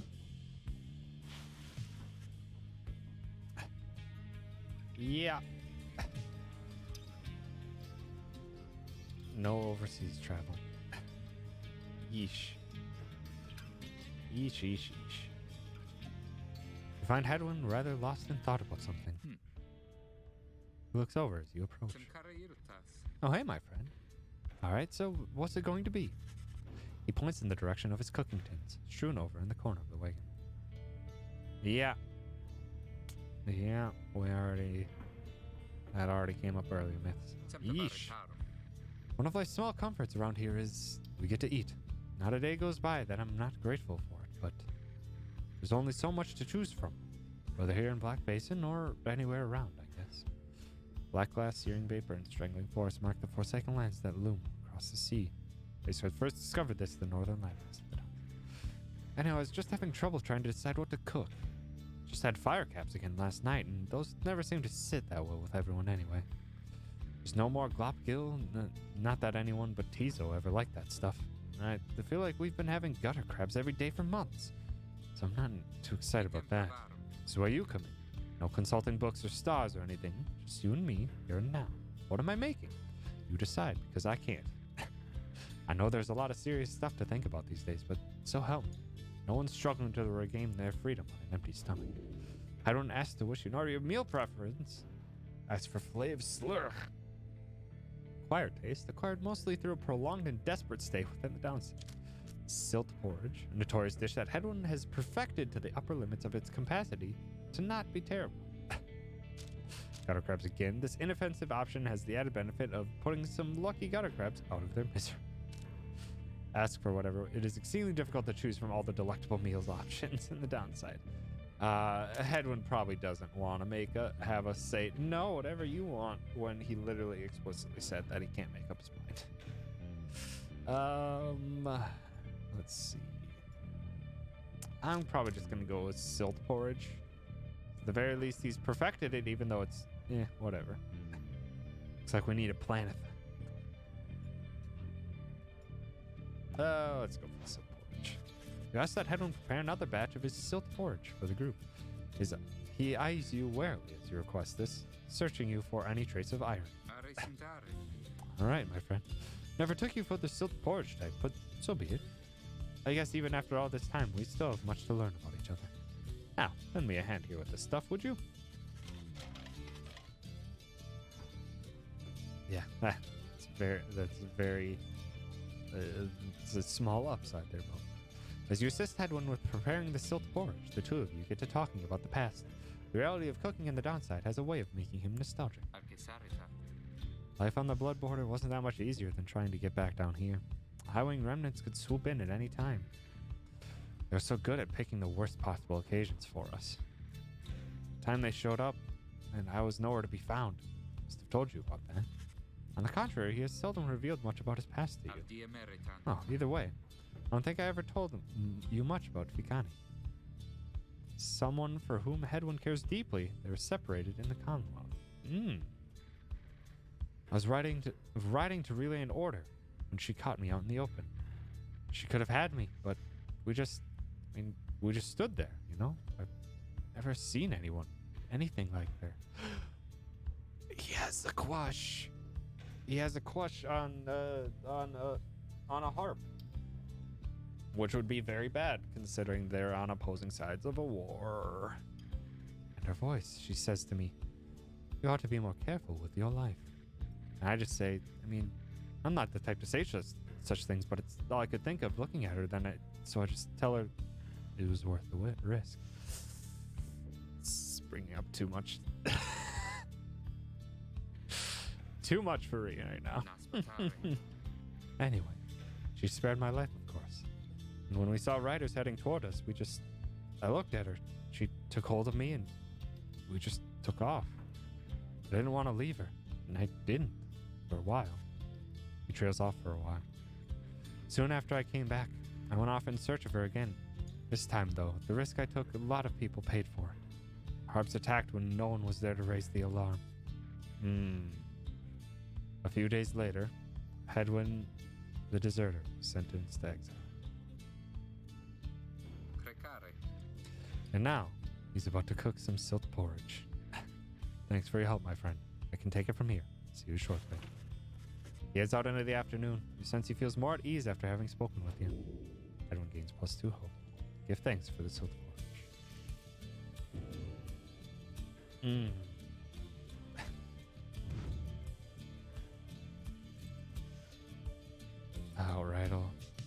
Outrider.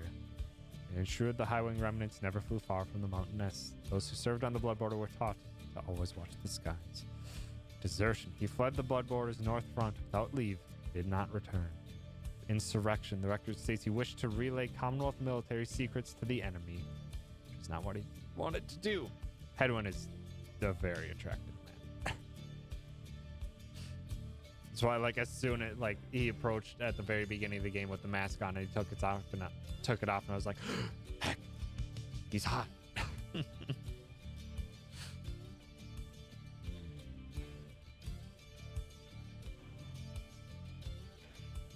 While serving on the blood border, by chance he had a run-in with a lone enemy harp. They each had felt a powerful connection and escaped together rather than fight each other to the death, as would have been expected. He lost contact with her after their encounter and left his post in search for her, but he was caught and exiled. Downside, he followed Jordario, who looked after him when he was a child. In time, he caught wind of an unbelievable rumor and first heard the name of Sandalwood. The heck is this, Bubbles? Oh no, he's hot. Very good. We are just going to keep bumping up our passives. Book of Rights. +1 presence. Pretty soon we're going to be having glory.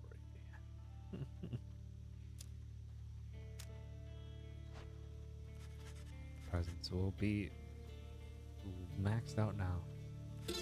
Inspiration comes to you in flash. Whether the book you're from within, you cannot tell.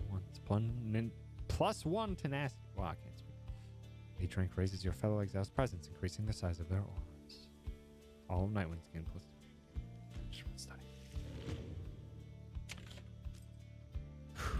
Only 2 more vocations we can do, and then we've got our band of miscreants maxed out. You're to conduct the rites here soon. Here we go.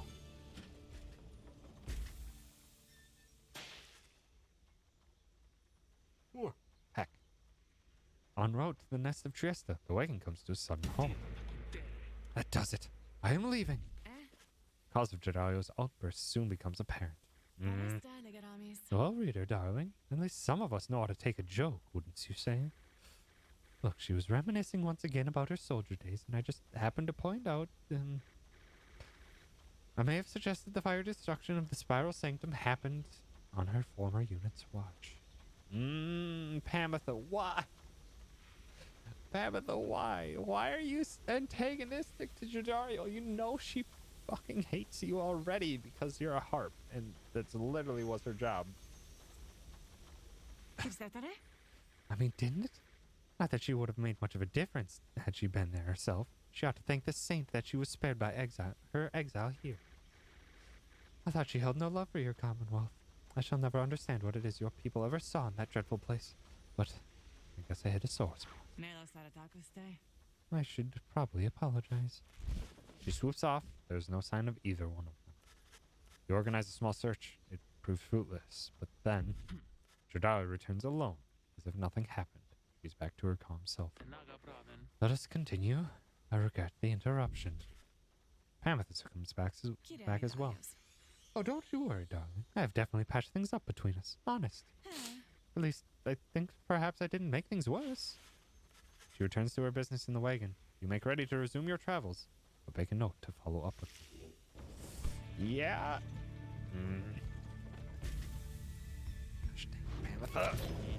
Literally just gave you a little bit of pardon. And then you just had to go and antagonize. What's up? What's up, Falconer? Oh, hey guys. I got something here I think you which maybe you'd like. It shows you several bottles of multicolored liquids of sorts. Sun serum, star serum, moon serum. For the next right game, +4 hope. To activate, so +4 quickness. Okay, so you can have minor boons now. For presence. Nice. A beverage brewed in pure moonlight said to stir the spirit of whomever imbibes it for a little while. Beverage brewed in pure starlight said to hasten the step of whomever imbibes it. And beverage brewed in pure sunlight. Yeah, they taste pretty good, I guess. And besides, they can give you just a little lift you need. You know what I mean? You get thirsty for them. Don't even worry. That can get more soon. Okay, so now that's a permanent thing. Oh, they aren't cheap at all, though. Take it. Oh, they're going down in value. Great. Damage when flinging in. Vanish. Take another second. Regen, which is actually very powerful, but I don't think I'm going to purchase it. Causing the adversary's Pyre. It's yours restored.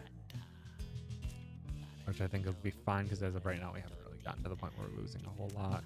Hope. Presence. Yeah, I think we're fine. This wouldn't be the worst thing in the world to try to get. I think we're fine with everything else so far. Okay.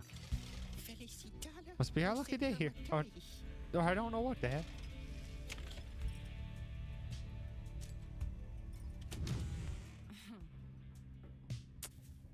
Hello, Pamitha. Find Pamitha in the midst of a heated conversation. All I'm saying is we're not limited we're not limiting not only our own choices individually, but all your friends' chances as well. Anagram. Oh my god, that's some extra effort there, Bubbles. That's impressive. Jadariel seems to be considering whatever it is that Pamitha proposed. Reader, the harp here is suggesting that perhaps it would be best if I were to form an alliance with the ones whom I fought for the better part of my life. Just with me, Jadariel. Cannot vouch for anybody else. How utterly absurd. If we were in the Commonwealth, I would not have stayed my hand against her. That I can say for certain. However, as Hedwin would say, what happened back there, perhaps none of that matters anymore. And what matters more is what we do from here. That is to say, I'm willing to give it a shot.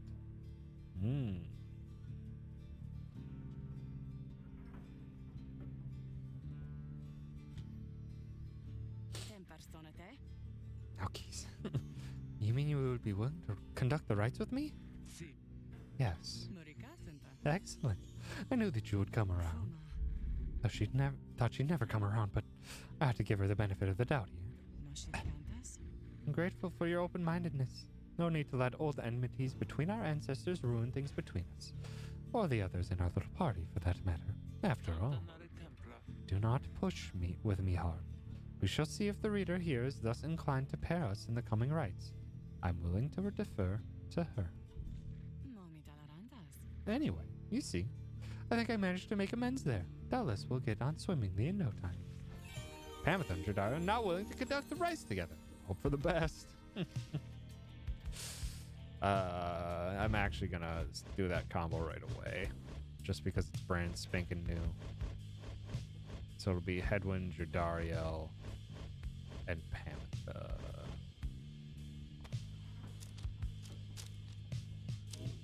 That.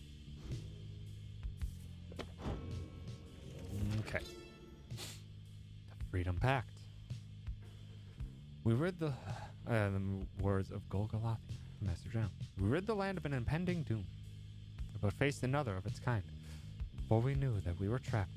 Yet for each danger which we faced, for every failed ambush by Arch, we met with gentle souls and kindred spirits in the downside, who deserved more than to fade from memory within this land. As then the stars themselves showed us the way, delineating a great voyage across the sea. Near broken we became, but then, at last, a moonlit vision, that of the rites, the rites! Thus they shall say of us, the 8 scribes gave their freedom, so that we may yet have ours.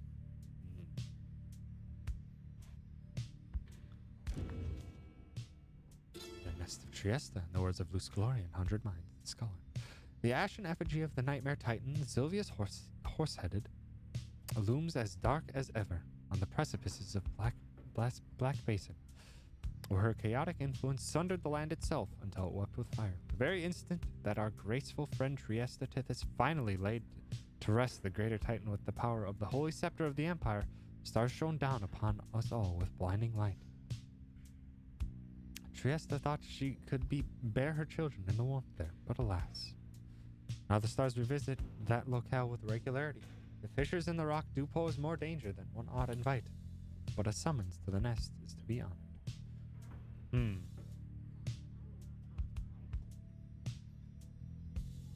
It's interesting that thought she could bear her children in the warmth there, but alas. I guess she just couldn't? Or that she was unable to bear children. I don't know.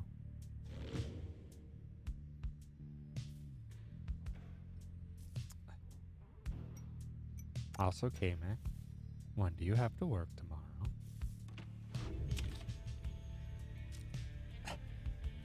May you be in needing of some sleep?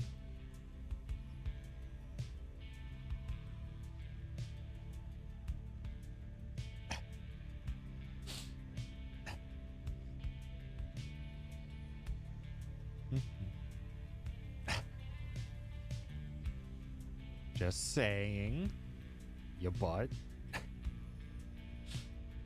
I will absolutely worry about it, Kim. You need back and sleep. Emote mods look fun, but I must resist.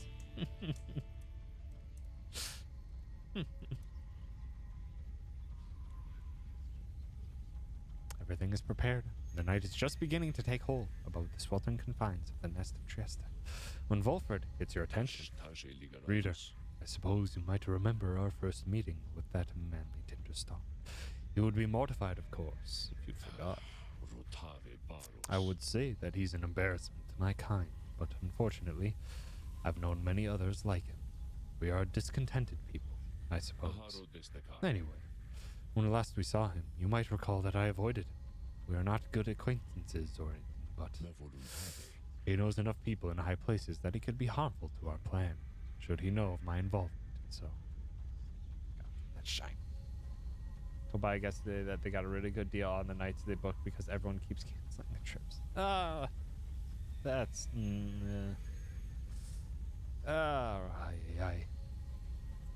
This is... a lot happening. Turns out a pandemic causes a lot of things to happen. Volfred dons his ritual mask. I shall have to be discreet here. As I am with the Nightwings once again, I can no longer hide from him outright. Perhaps, though, he shall take me for a common sap. Anyhow, it seems to me we have a right to conduct. Does that mean Wolford's gonna... What are those signals? What? Something else catches your notice in the sky. This time, strange new stars shimmering about the ones you recognize. The greater titans have returned. Some of them, merely in spirit, not in form, but those dark stars are a portentous sign. Though they may light your way, beware of the path which they illuminate, reader. It's what you may invite the influence of the Titan stars. Gonna stay at a hotel, I'd rather stay at a Disney resort during all this. Plus you get a discount. Oh. Omens in the night sky, each representing one of the downsides of mythical monstrosity. Use the Titan stars for a greater challenge. Look upon them without fear. Interesting. Behold the Titan stars. Okay, your adversaries each shall have +8 hope, making them return sooner after banishment. Ooh. Rank up faster. Interactive. Activate it. Don't work till 6:45 tomorrow morning. Okay. So probably want to wake up at 4:45. 4:45. 1 6 hours. 10:45. Okay. Still sitting fine for now. Towards the end of the stream, and start squeating at you to go to bed. Star of the Root Titan, once vanquished by School. Hi, sweetie. Just stopping by. Coding for hours today in TLDR. If you don't know code, you have to end statements. Think of that like instructed with a semicolon, or else the program gets angry and gives red squiggles. Well, I'm writing creative right now, and I entered into this start paragraph, and upon realizing I hadn't put a period in on my last sentence, I was bracing myself for the red squiggle.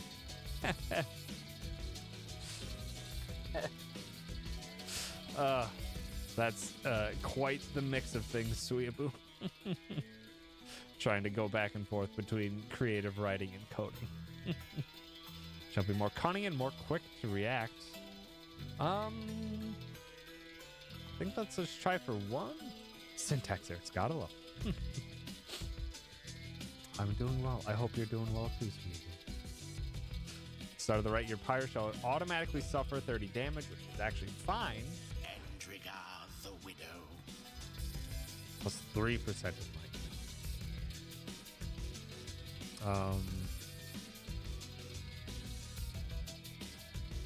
Okay, so yeah, they keep you at +3. I don't know. I think let's just play with that for now. We'll see. We'll see how things progress. Because this actually won't hurt us that much, all things considered. Because we're gonna be going in with Jadario.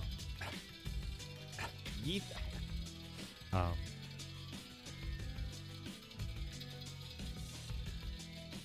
8 hours from now. As in what, gamer?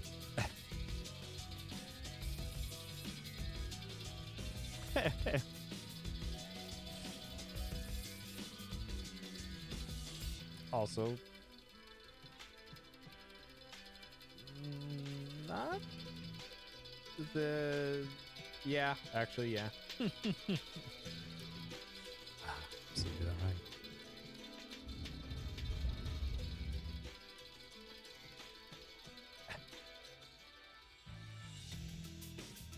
Reap the reward of great enlightenment. I think I'll probably just, like, try out with 1, and then I probably won't use them that much. Burning remnants of monstrosities felled by the scribes themselves. Dare you to stand against them in their fury? I dare. Dark is the knowledge that you seek there, reader. Best focus on your adversaries, keen as they are to confront you once again. Put out their pyre first, and show them the glory of the Night Wings. Now then, make ready for the right. Starts in. My, what have we here? Oh, why, the Nightwings.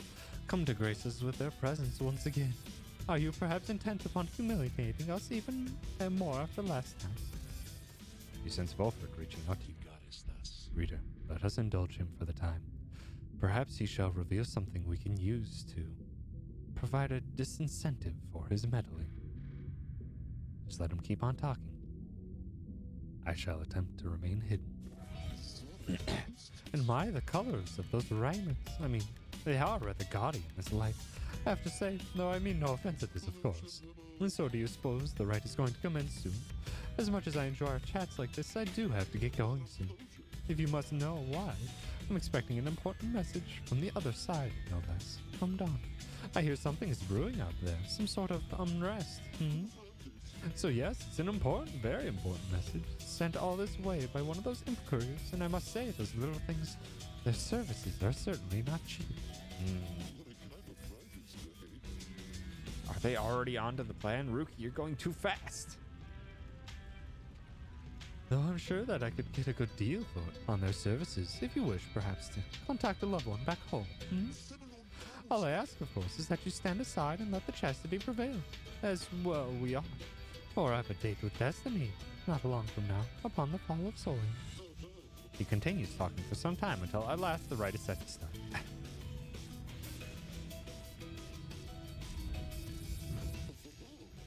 Oh, my, look at this wonderful assembly of exiles come from all different corners.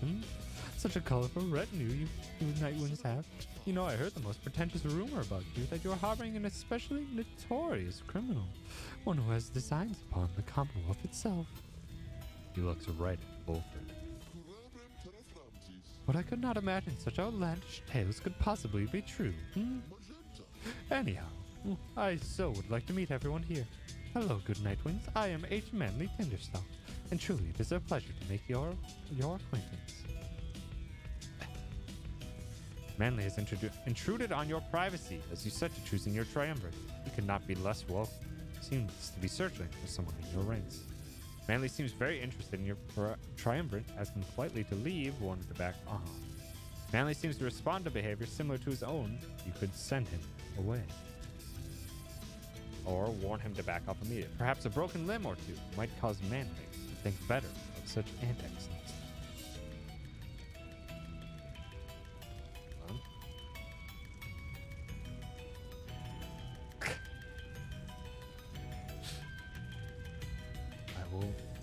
Gosh dang it, I had it open. Second.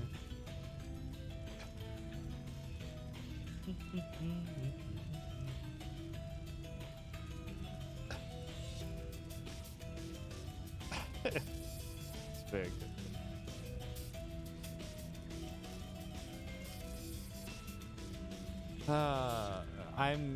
Manly seems to respond to behavior similar to his own. You could send him away, which I think is what we're going to do, even though he is very well deserving of warning him to back off. Ask him to leave politely. We suggest to Manually that perhaps he ought to check on his own triumvirate in the key moments prior to the rite. Why, yes, of course. I was just taking the opportunity to bid all of you salutations, for I so enjoy getting to meet my fellow exiles face to face like this. Yes, there may be rules against this type of thing, but who's counting, am I right? I'm sure the scribes wouldn't mind if they were here. Anyway, now that you mention it, I have to go check on my wonderful colleagues. See you shortly, and good luck. I mean, go for it, King. Manly leaves, at last, leaving you to focus on the writing. Who shall conduct the rites? We are going to bring in Pamela. She can fly over this nonsense. Dario, because they can finally work together, and then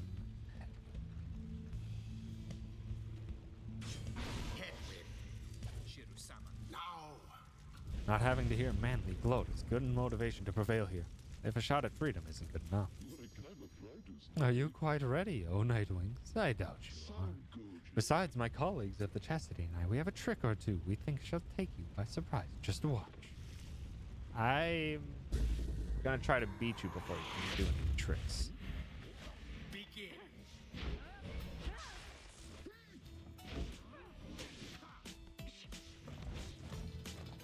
Yoink. A flame is stricken.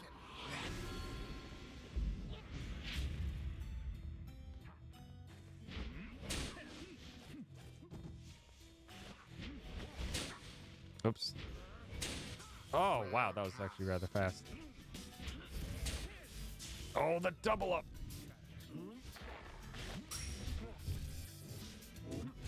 Oh, dang it. Went too hard for that.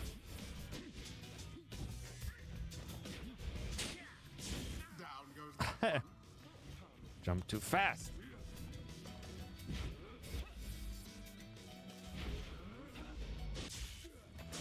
Dang it.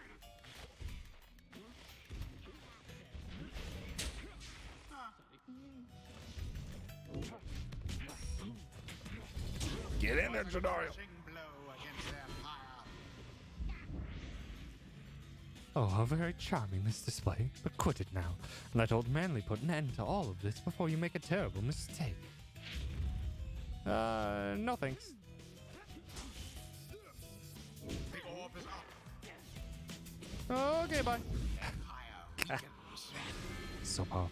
The guilty sister.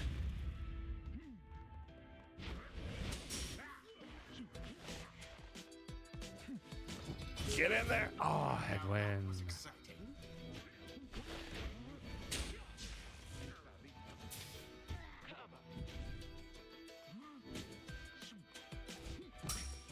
Oh no. Oh, they can actually pick it up. Oh, that's rude. And they also took down Jadario while I was down. Wow. Or while I was distracted. That's rude. That's so rude. Okay, bye. Beauteous. The rite has nearly ended. Didn't see it coming. Oh, God dang it. Ouch. Get out of here.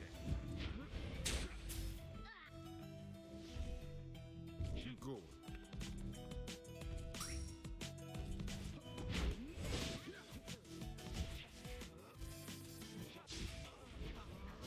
No, gosh dang it. Simply abhorrent. A rather cunning trick.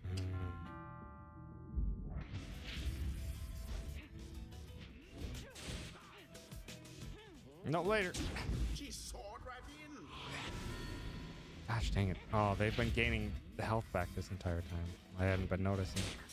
Wow. Look, get in there, Headwind. Nice. The Night Wings prevail. Perhaps they do deserve their freedom alliance. after all. For having Jadariel and is Pamatha in the ended. same right. My word, how could this happen to me? Deceitful, ignorant, utterly uncouth pack of fools. Have you any idea what you've done? Wolford watches the outburst in silence. Keep spouting off like that, Manly, and you shall reveal all we need to know. You harbor such a fear within your heart there, don't you? Coming from the aristocracy and now in exile, how they must speak of you. What would they think of you if you don't get out? Or even if you do? Wolford remains deep in thought, studying his adversary. There. I see. I see now. Then Wolford recedes into the shadows. What? My head. Who? Oh, I believe there must be a mistake. I have to go. Ta-ta. Fine evening to you now. It's been a pleasure, genuinely so. Manly stumbles away in a stupor. And there he goes. I've lifted certain burdens from him for the time. A bit of mercy for his sake, for my people's sake.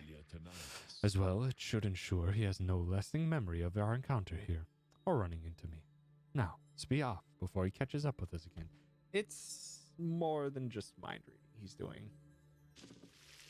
He can actually The rites affect do the tend minds of to others. teach something of trust.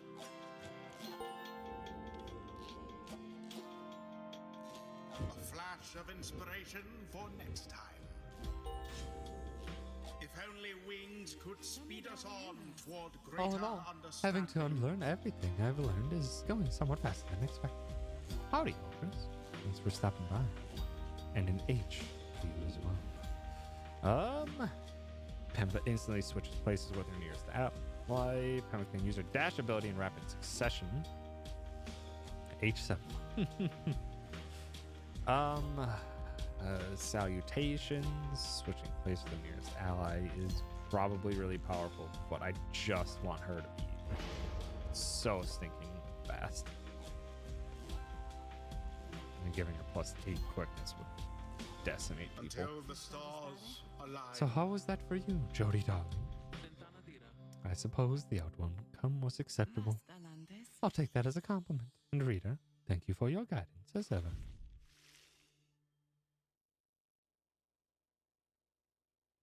Exile shall move as of a single mind to demonstrate their faith and recognize that they, as we the Eight, cannot prevail alone.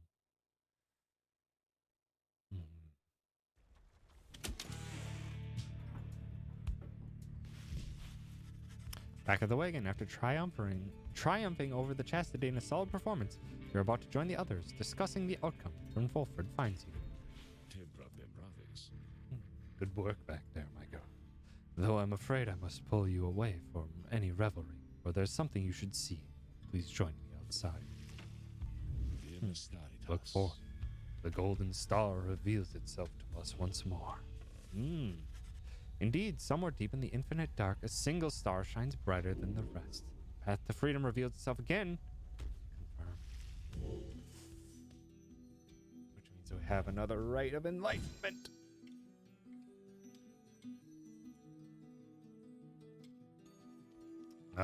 We are gonna have to fight Udvir. Back to Soy. We'll see how this goes. The rites are calling you again to the fall of Solium, where one among you may go free, should you prevail. It is as we discussed. The cycle of the rites is beginning to turn more quickly. Perhaps the scribes themselves have taken notice. Fortunately, having more frequent opportunities to free ourselves is not unwelcome to our plan. I suppose it's good for everyone, including the withdrawn, who will oppose us next. 32% in. Getting to Mount Alodiel ought to be a little easier than before, at least. We should be able to make landing near to some of the old monuments to the scribes, set forth at dawn. Soon everyone is off to rest, as best they are able, knowing that another chance at liberty for one of them shall soon present itself. Lots of new pages.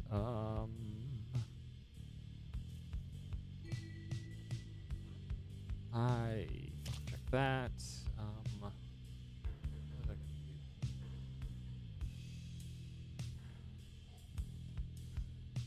Forgot what I was gonna do.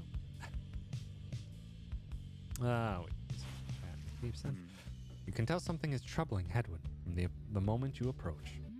You are not the only one, either. Looks like a case of broken heart to me there, reader darling. Trust me on that one. Hedwin overhears. It's nothing. I think all the travel's catching up with me is all. You don't make much of a liar, Hedwin darling. Now then, let's have her name, or his. Well, of course, I also tried to comment out in my creative writing on Word a sentence I'm unsure about. I highlighted it, was about to put slashes on everything. Rip, I think it's that for bits. I know that, though. I know that you can add notes after lines of code.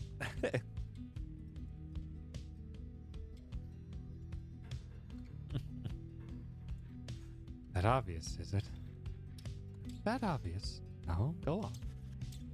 Hedwin hesitates a while, then... Her name was Fikani. Fikani? That's a harp's name. Yes, she's from the mountains, same as you. You don't mean Fikani Shang, do you? We feared her lost in the gorge. Had a brief acquaintance with her. What? You know her? Come on, Hedwin, how many of us harps do you think there are? Your Commonwealth has been rather successful scouring my people from our world. But yes, Fikani Shang and I had spent some time together in the past. Flown a few sorties now and then, We were in different units, though. She was reconnaissance, if I recall. She said as much to me, but what happened to her? You were sentenced, it was about a year after me, wasn't it? So maybe she was alive and well when I last saw her. Got back from the gorge with a few scrapes and some good information. Granted, that was several years ago. Who knows what could have happened since. Though I must say, she never mentioned you. I'm impressed she managed to keep secret your relationship. She could have gotten herself into some real trouble. You keep her secret too, please. Oh, don't worry about me. Down here, I'm in no position to betray any more of my people. Besides, I liked Vikani. You're not bad either. Why, this is rather sweet. Hedwyn just stares at her. Sorry, Hedwyn. I wasn't trying to make light. I wish that I could tell you more about her, though I think that you must know her better than I do. Yeah, look, I'm sorry too. I didn't mean to get on your case about it. It's just, I don't like to talk about it much. It's a lot to have to explain. I understand completely. So then, now that the awkward introductions are out of the way, could you tell me any more about what she was like? Well, let's see. They continued talking for some time about Vikani and about how much such a relationship would have been seen in both the High Wing remnants and the Commonwealth. For Hedwyn, just knowing that Vikani still lives, or at least that she was still alive after his exile, lifts his spirits. Anyhow, if you get out of here, or I get out of here, we'll have to seek her out. If I go first, I'll let her know you're in one piece and thinking of her still. Thanks, Pamela. That means a lot. Don't mention. As the conversation winds down, they bid you and each other a good evening and go their separate ways. That actually adds a little bit of an extra variable onto potentially what one could make of who to send to their freedom. The Greater Titans. In the words of Under King Ores, the Sea Soldier. The star shines strange beneath the sea. This one dared rise from the waters so that he could see them plain, the burning essences of those who came before.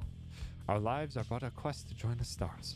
This one longed to be the brightest, but in the downside, this one met those whose own stars shall doubtless burn at least as hot. Together we achieved great deeds. You may have seen some evidence of it, the remains of the Greater Titans which once darkened this land, but in our kinship was the strength to conquer them. It is this one's humble charge to chronicle those deeds and make the Titan stars never stain the sky during our time. Endriga, the widow. The boundless sea of Solus and a blackened star are all of what remains of the Blood Titan Endriga. After this one's exile, he was joined by many of his bravest worm knights, awakened the Blood Titan inadvertently whilst searching the downside's murky depths. Endriga was most displeased to see her hibernation end, vowed to 4 ages of torment on us and on our sea dominion. Our assault was grander than can be described, and lasted days and days and days. Noblest of worm knights fell upon her massive form as waves which dashed themselves against the rock. Our resolve eventually exceeded hers, and she collapsed into the seas and disappeared. This one alone remained to tell of it. Oh, dang. The triumvirate, the chastity. In the words of Hau. Those bearing the name the Chastity all count themselves disciples of Luce Glorian, the 100 Minds, known firstly for his wisdom, but also cherished for his modesty, integrity, and kinship. Glorian's priority in forming his triumvirate was to instill in all his subjects a deep-seated deference and respect for the rules governing their liberation cycle. The cycle of the rites need to be respected to be understood, and needs to be understood to be respected, Sklorian said. Thus the Chastity are emissaries of the cycle. Should they earn back their liberty, then they shall spread enlightenment itself, and all of us shall grow. That seems to very much not be the case, because I believe the Chastity is, that jerk, corrupted diplomat.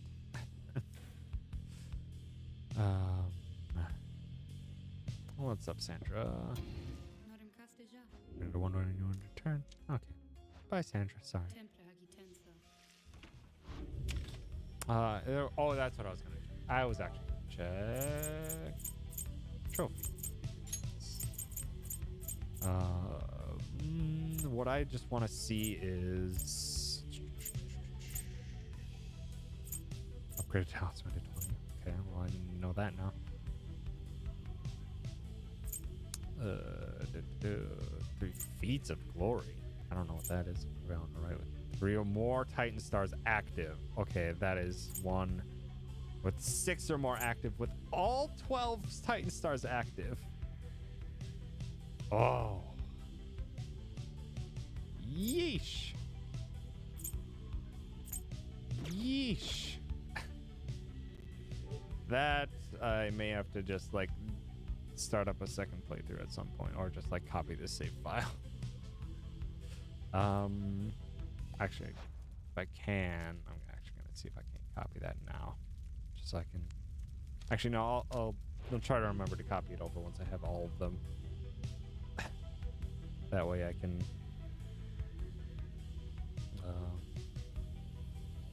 That way I can just get right to any trophy hunting from a specific spot, because I do want to get the platinum trophy in this game. I really respect this game. Let's just get the trophy though to have a practice right real quick. Express your interest in the practice rites. Seems to be a way to practice conducting the rites without all of the pressures of the real thing. Certainly, reader. That is why I'm here. I'll see you in the blasted book in just a moment. My beyonders shall be waiting. We're probably just gonna like have a really quick one and just kind of speed through it.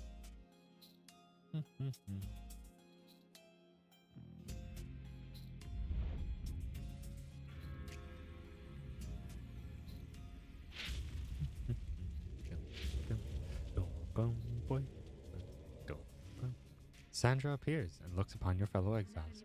Welcome to the practice rites. You're fortunate your reader summoned you, as you could use a little discipline. Now come forth and let us see how capable you are. In the practice rites, no enlightenment is awarded. You will train here with your fellow exiles as much as you wish. Press circle or start to remain or return to the way. Okay, well, we can just real quick Judaya still has an active one? That's interesting. Oh, we can just choose who we're gonna be playing with next bout. Kizo. And Faye. And we'll just try to make this quick. If you're ready, then Nightwing's grasp your arm and we shall train you.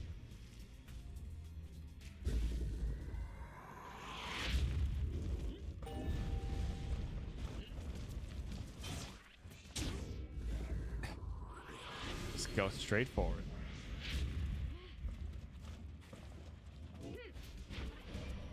I know I can leave at any time. It's fine.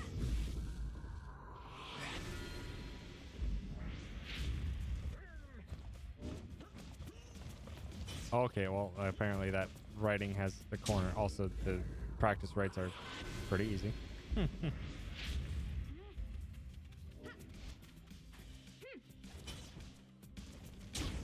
Dang, they can really jump far. I actually had not seen that up until this point. Okay, bye. I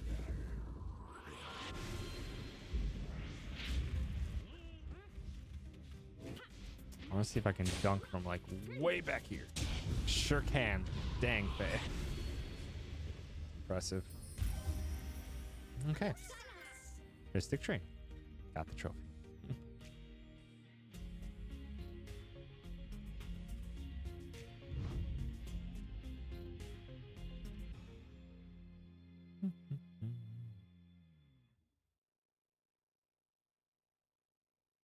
Okay. Back to enlightenment. We're gonna have to pick someone to get enlightened. Your vision returns as the effects of the Beyonder crystal dissipate. Time seems to have stood still while you experience the vision. Oh, and the Beyonders. This is actually important. To call the Beyonders a triumvirate is to stain the other's efforts. Yet I'm beholden to describe them here. A pack of bandits, loosely organized under the Sisters of the Arch. They traveled all this way into my land to take the Horned One's life, to kill my friend, Myr. We thwarted them. We had them at our mercy. Mercy had become imperative to Myr. We spared their lives, but banished them to darkness, far beyond these lands. Now, if ever the Beyonders cling to a beholden duty to confront the true triumvirates whenever they so choose, so that whenever the true triumvirates clash, it shall be to their fullest extent. That hardly seems like mercy.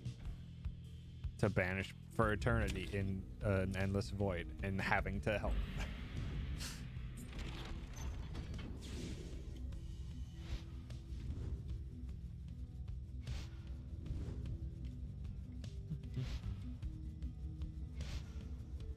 Oh, hello.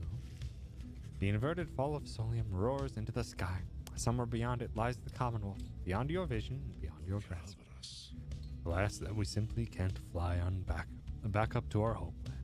This wagon has its limitations, I'm afraid. But we shall return yet. Let us continue now along the path. Where can we land? Here we go. First fall. Since Sir Gilman shall gain favor from the scribes if you land here. That's not a terrible idea. Since Tiso shall regain favor, or shall gain favor. I'm thinking I want Gilman to have favor. Because Gilman's a bit behind and Tizo's just kind of a boss already. You make landing on the sacred Mount Allodial, upon whose summit the next liberation rite shall soon take place. Wonder who among you may regain his or her freedom this time. Wolford finds you after the post-flight inspection. We shall have to take the rest of the trip to Fall of Solium by land. May we soon liberate another of our own there. That should raise the chances that our plan shall ultimately succeed. Ooh, Pamitha is sought by Sandra. And she also has something new to say. But yeah, very well. We summon Pamitha. Although it's probably best we give her this. No, let's give her. Yeah, we're not gonna. I don't think we'll get money from this, so let's just have her speed up with the ball. You know where to find me. What? Oh, I hit circle. Whoops. Sorry. Nice, sweet. Or nice arrow. It sounded delicious. Okay, here we go. We asked Sandra to administer one of her special trials for Pamela. Oh, you mean that feisty heart? She may yet be taught some manners, I should think. I shall attempt to bring her down to size. Let us bring her forth. Soon Pamela arrives in need of summons. You called for me, reader darling. Ah, it's that crystal. Then, let's hash it out. I'm ready. Boom, bing, boom, boom, boom, bing, boom, boom, boom, bing, boom, bling, bling, bling, bling, bling, bling, bling, bling, bling. The apparition Sandra appears and unfastens her mask. Listen well, Harp. You answer to me. Oh, a bossy one. Sure then, go on and tell me more. Such a delightful student for a change. Come then, let us see what you can do left to your own devices. Save for your reader's vigilance, of course. Let us show her what she wants to see then, reader darling.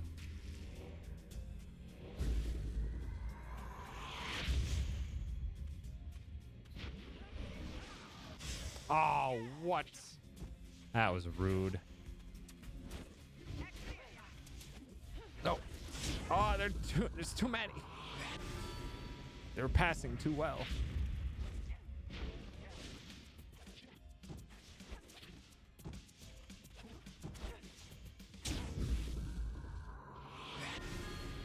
No.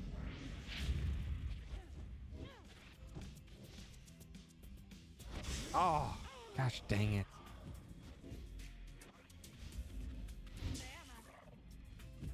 Think you can just get away? Hup. Ah.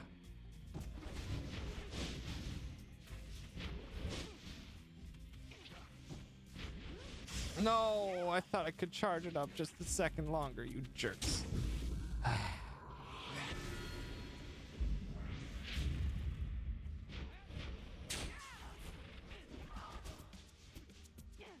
Later.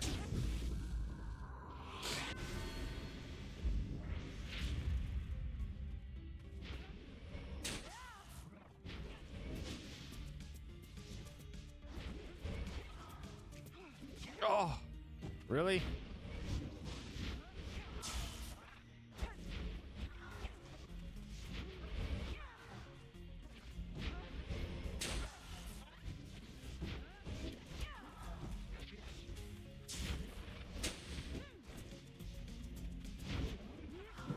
Oh no, that was foolish of me. Get up, get up. Oh. For some reason, I thought I was still going to do my tackle, even though I had the ball.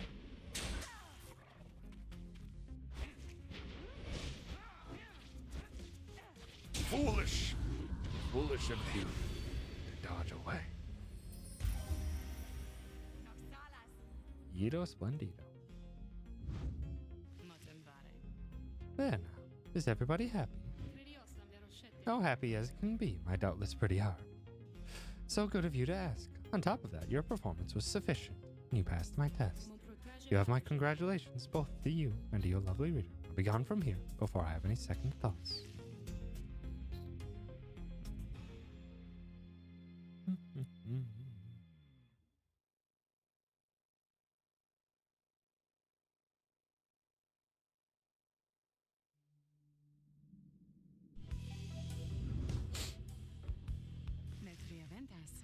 My, that Sandra sure could use a massage or something. So angry, isn't she? Say, what's that you have there, darling? Justice Plume. While flying after dousing the adversary's Pyre, Pamitha may instantly return and deals +3. That's absurdly good. That means Pamitha can dunk constantly and not have to worry about it, and she deals additional damage for it. That's really good. Yeah, it's gonna have to go on Pamitha. That's super good.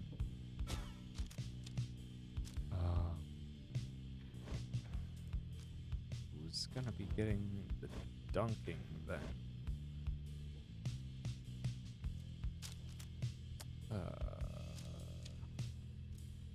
I guess Faye's probably going to, because she can jump so far.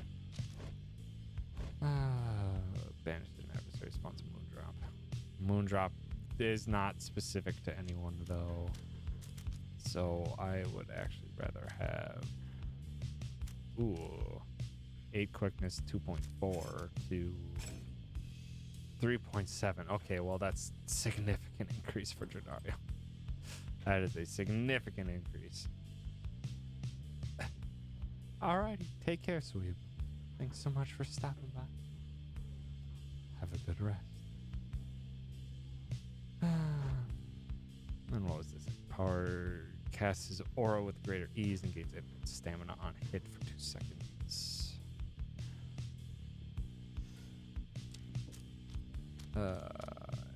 Yeah, that's probably fine.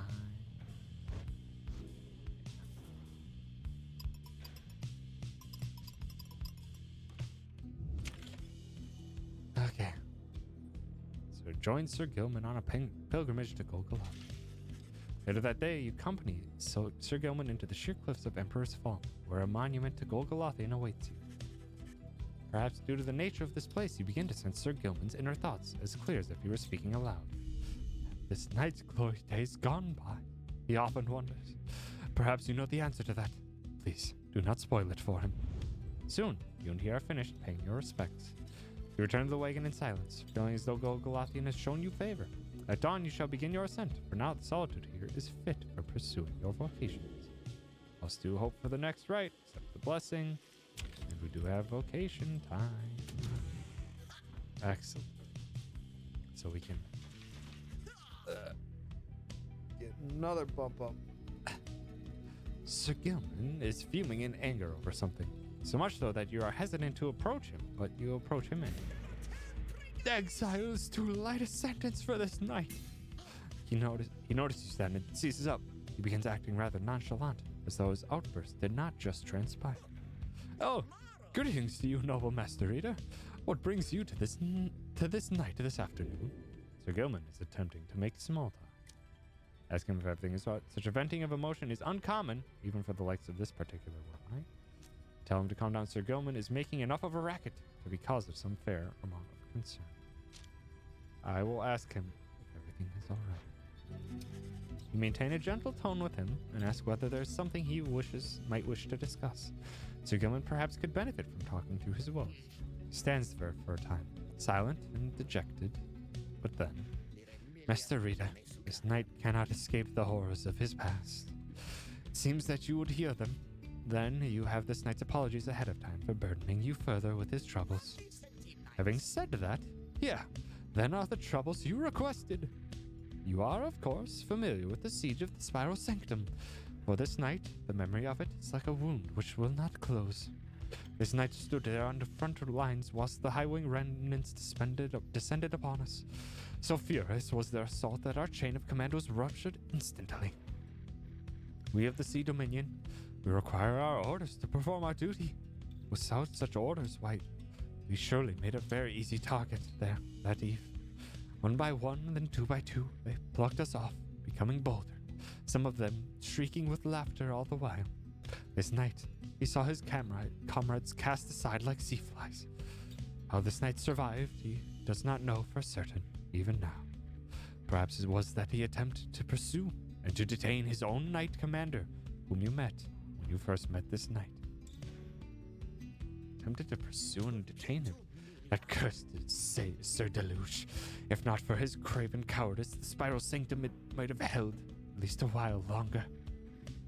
But instead, we were routed, rendered spineless both in form and deed. Sir Deluge was first to turn flee, and as our chain of command crumbled.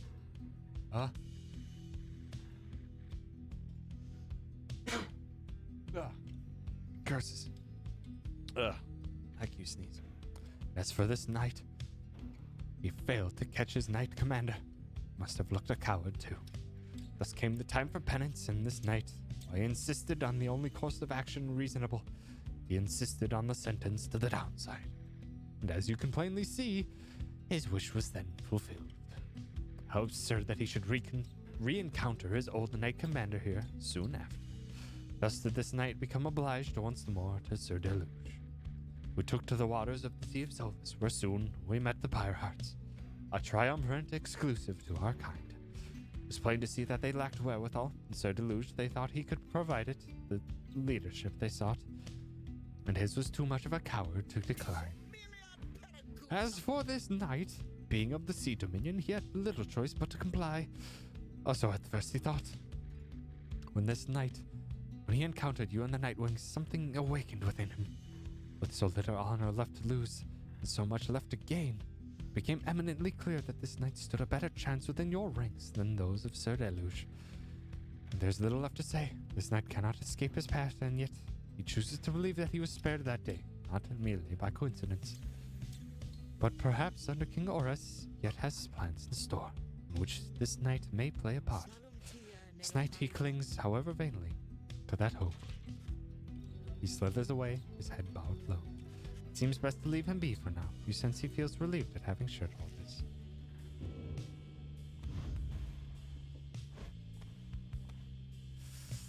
Night. Crime none. He survived the siege of Spiral Sanctum, though technically did nothing wrong. The records state he volunteered for exile after the shameful outcome of the battle. 3 years. Knight errant of the Sea Dominion who sought glory in the Commonwealth, where he became a frontline fighter in the never-ending war against the Hearts. In this he fared much better than most of his kind, till the day of the disastrous siege of the Spiral Sanctum, where his entire regiment was destroyed in an ambush. As one of the sole survivors of this incident, Sir Gilman accepted full responsibility for the outcome and volunteered to go into exile as penance. Gilman, you're too honorable, too chivalrous for us lowly people. Okay. Your deepening knowledge of the Book of Rites is not nearly enough. Aspects of it still elude you, but greater understanding shows the reader's influence. I can do it. Increase for glory. What have you come to understand with the book? Can you recite its pages yet by heart? Have you internalized its teaching? And its lack of limits, you experience yours. Righteousness. Each rank raises your exile's glory, raising the damage they deal to adversaries' fire.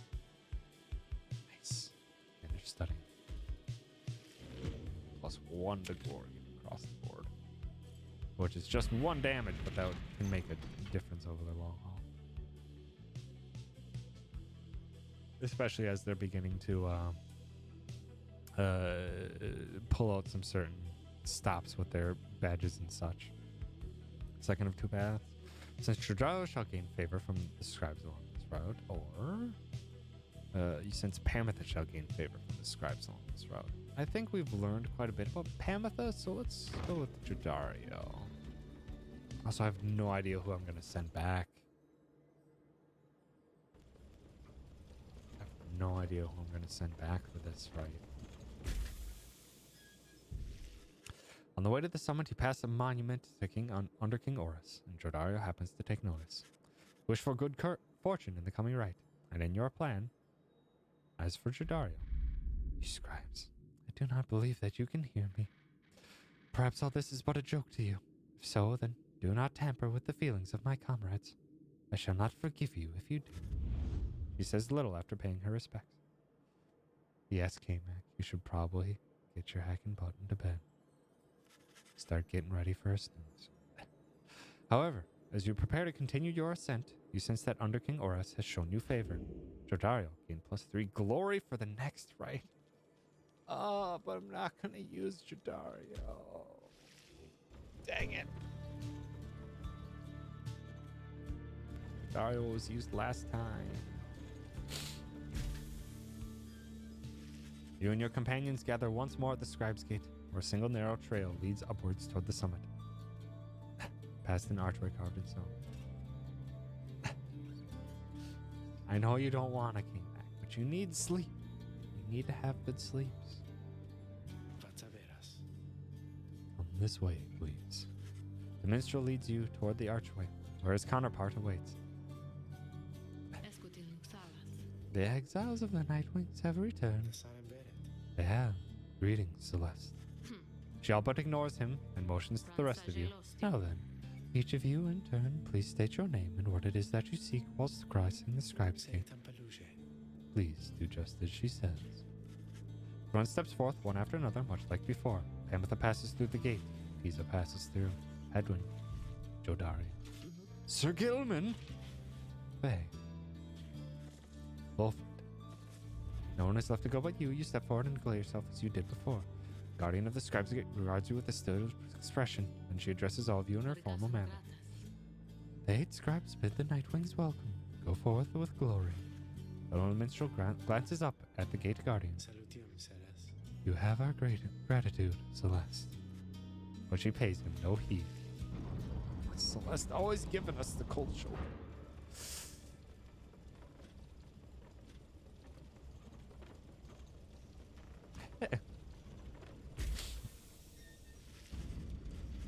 Again, you gain the top of Mount Alodiel, from which the downside sprawls before you. You wonder whether one of you among you shall follow Ruki from this place.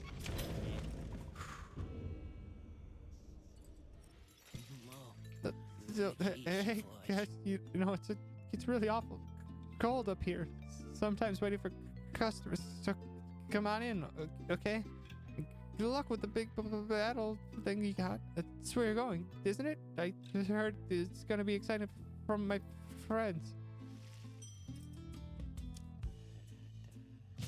We're gonna need this. We need to start bumping up 1 to max.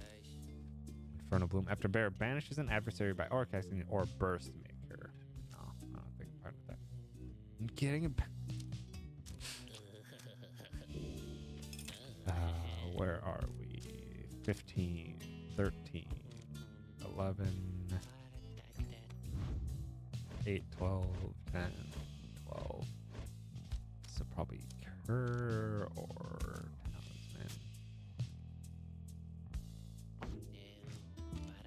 Talisman. Unless I want to.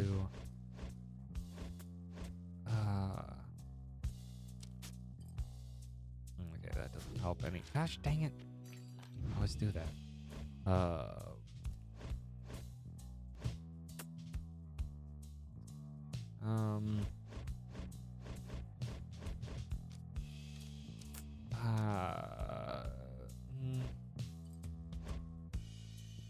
This makes Tizo so broken. I'm gonna do that. Tizo's probably gonna be the last one I free. Just because Tizo's gonna be like my excellent backup.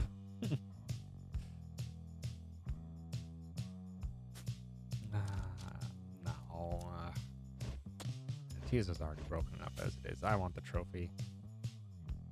I don't like wasting things for a trophy. I just need to get that out of the way. That would probably be. I don't. Is Faye gonna be the one that we set free? I don't know who I want to set free. This is gonna be a hard decision. Still leaving, Dad. Just look at how much we got this time.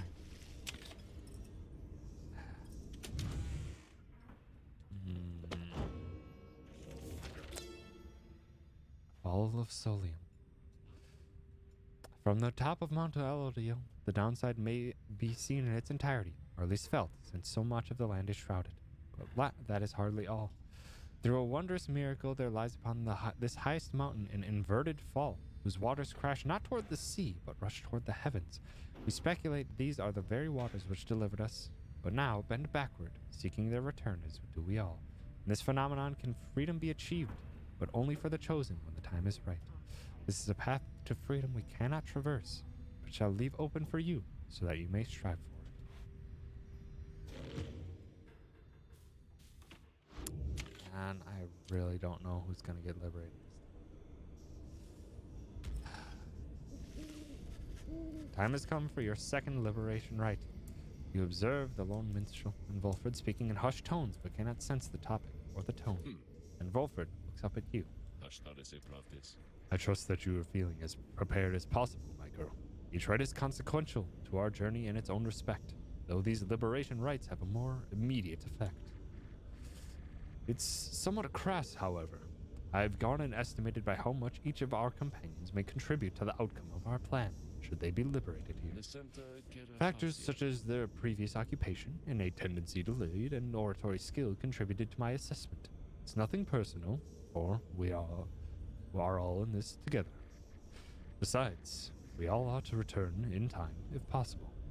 Know simply that for each one of us who goes, in doing so, she shall raise our total chance of success. Reader, madam, this night you shall confront the withdrawn. They have already appointed Udmil to be liberated, should they manage to prevail. We all have faith in you, my girl. And lo, even the stars agree on this account. Great, now we can even see how important they are going to be to the plan. It's not a decision enough to deal with. The Archbeat Sungris. At the start of the rite, your adversary's Pyre gains 30. So they're just that much longer. It takes that much more to defeat them. All things considered, that's not terrible. Gonna turn sooner after banishments. More cunning and quicker react. I think let's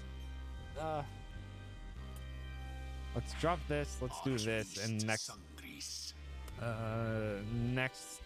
next right after this one, we're gonna turn on 3 of these. Probably the Hope and the Pyrites. And hopefully we can defeat them. But yeah. Actually, no. I'm just gonna do none here. Because like even if I get a plus 3% increase, it's not gonna be the most thing in the world, or the most impactful thing in the world, especially since one of the people who's gonna be gaining XP is gonna be the one that's gonna be enlightened. So yeah. Good night, K-Man. Love you. Have a good sleep.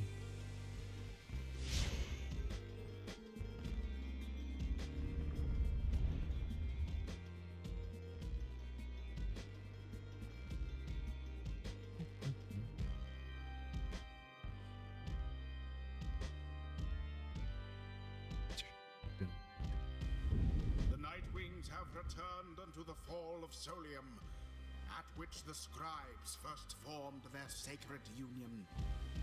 At stake this night is freedom and prosperity. But only for one exile who prevails in this liberation rite. Your many adversaries all did strive to earn this opportunity. Was the withdrawn which earned it? Who We didn't even shall have be a chance to stop the absolved withdrawn. is up to all of you.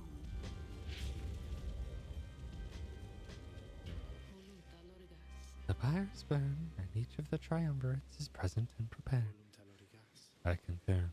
The pyres burn, and each of the triumvirates is present and prepared. Then anointed one of the withdrawn, come forth now and declare yourself, and pay any respects you have unto your adversaries, the Nightwings. The bog dweller Udmild appears from the shadows and reaches for her mask. This, we are known to be the witch Udmild.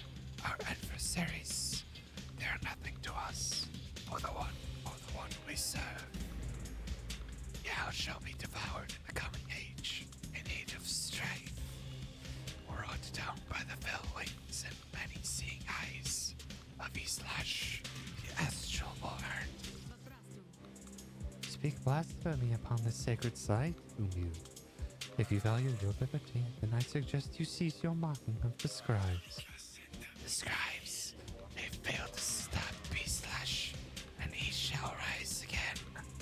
As for you Nightwings, you're of no consequence in Beastlash's grandest design.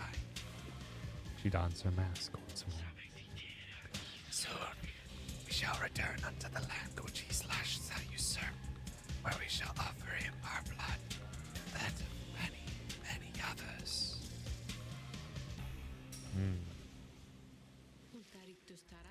Now then, have the Nightwings reached a decision on whose behalf they shall conduct the liberation rite? Reader, I am bound to tell you once more, the first companion whom you choose shall go free this very night if you prevail. Only the enlightened may thus be anointed. Not all among you may yet be ready. The other two you chosen for the triumvirate shall lend their aid. Nightwings, make your decision.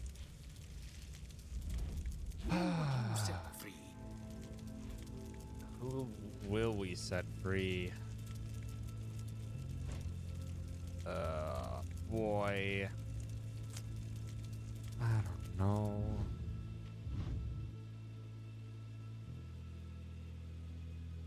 Jeez, automatically suffer -20 to our Pyre. It's a good thing we didn't stack the -30 on top of that, because that would be awful. They have Tizo. What do they have? Imps. Oh, you can. Let's see their whole bio as well.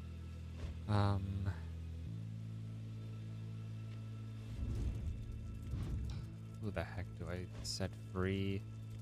Faye's not worthy yet. Oh no, oh no, oh no, oh no. These are 3 people I don't want to release yet. It can't be Tizo.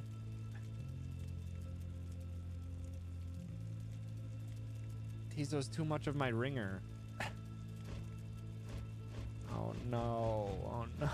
I have to let Hedwin and Jordario return.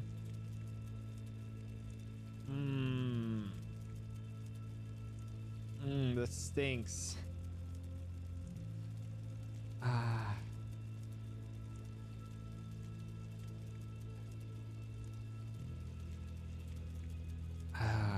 Man. I don't know. It's, in all honesty, probably if we're gonna go for the right, or for our plan, what determines who you get to choose from to send back. I thought it was they had to be a certain level of enlightenment. But like, Faye is only slightly below Tizo. Maybe it's a certain level of rights that they've had to be taken a part of, or I don't know, but something to deal with their level of enlightenment. But I thought it just like had to be like above rank 3. But I don't think that's the. That can't be the case anymore. I think I'm gonna have to let Headwind go. I think I'm gonna have to let Headwind go.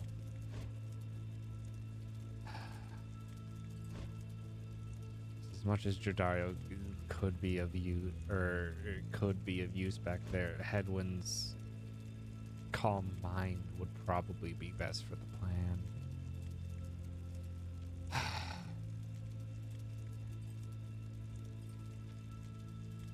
All right, Headwind. This is my shot. We go free. Can't just leave the rest of you. Who shall lend him support?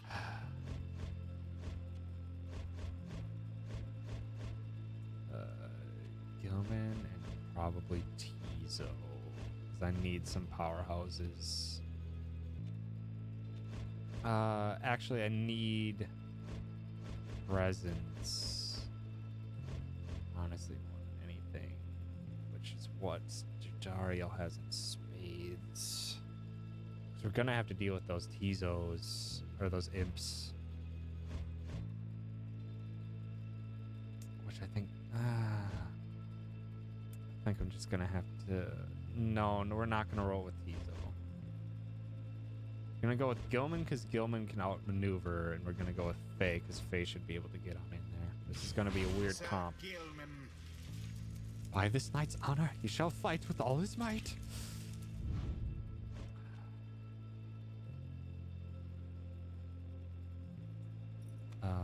I'm not gonna worry about money here. I'm gonna get.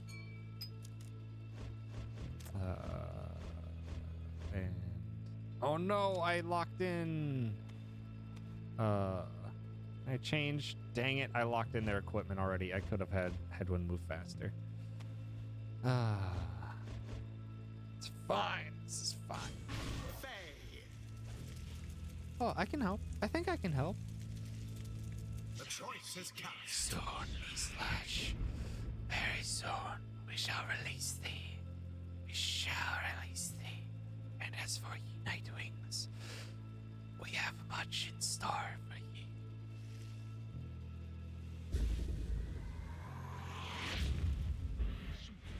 Commence.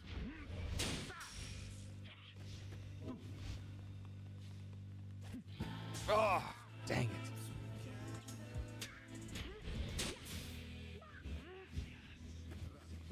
Oh, gosh. No, what are you doing?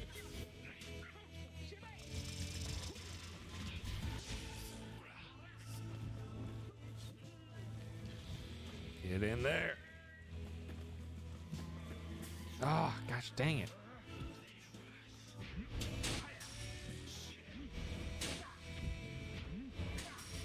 There we go. Cleared house. Just fling it in for safety. These tunes, though.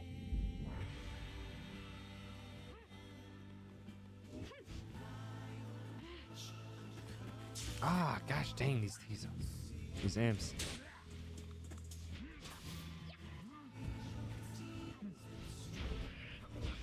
Nope.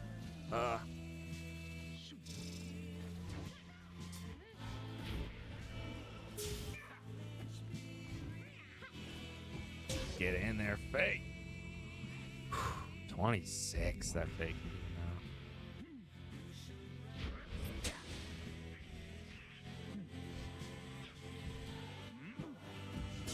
No.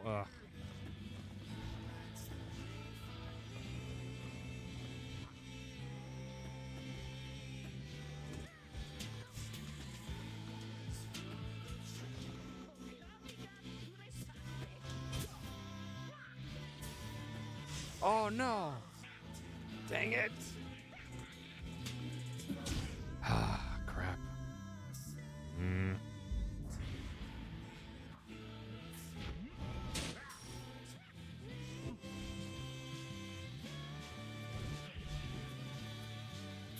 Get in there. No. No.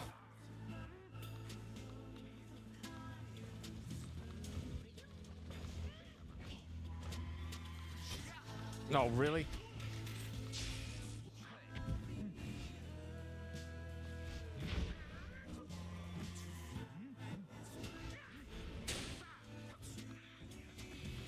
No, really?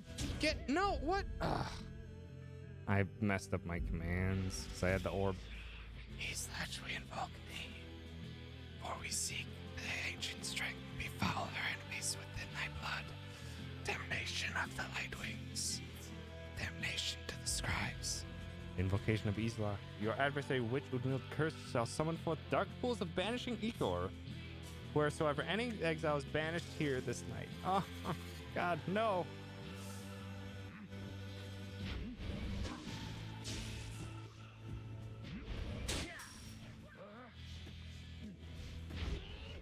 Oh, I could have gone in there. I don't know what the internet says determines who is worthy to be eliminated. Nah, I think I'm fine. I think this is probably a game best left up with mystery. Now go. Now that is how to snuff a flame. No more than a lick of flame. Yeah, it's very much a choose your own adventure kind of thing, so I'd prefer to keep it as in I'm choosing.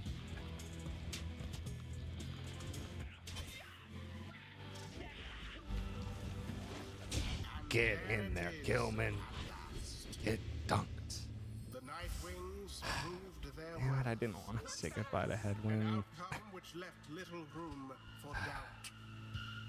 Headwind basically was our voice of reason for the party, but he'd also be the Ends the most liberation powerful right, for the and thus likely the most powerful the for scribes have chosen. for the plan. Exile appointed by the Night Wings shall be free, absolved of all misdeeds, return to glory. Although in the his Commonwealth. capabilities, he's kind of just like His average. adversary It's and not really all that others shall outstanding in terms remain of his capabilities and the to rights. carry out their rightful sentences.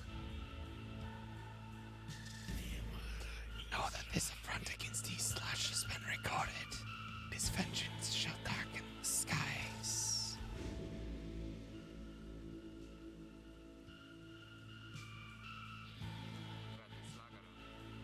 We did it.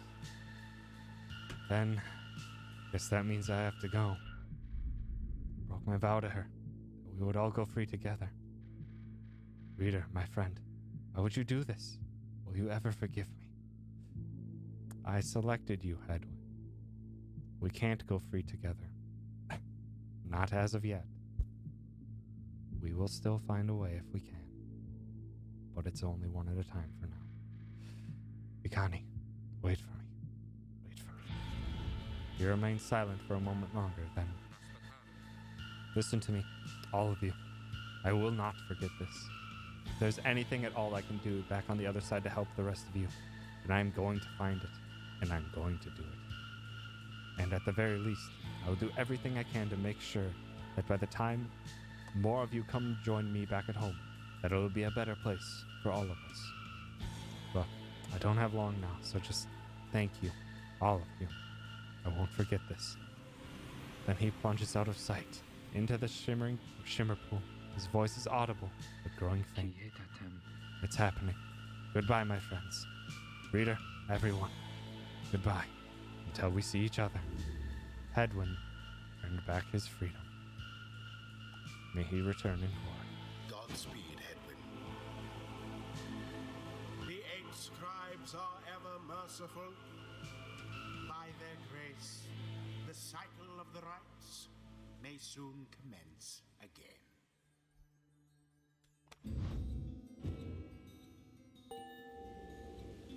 Ugh, just under.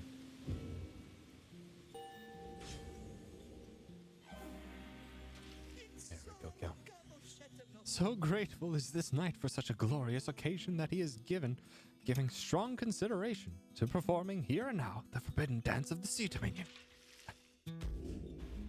After using slash, Sir Gilman can use it instantly to return to his previous position. So double slash. So Gilman slash banishes adversaries in a wide area of effect. I'm gonna go with wider. having a wider hitbox on the teleport is going to be so useful.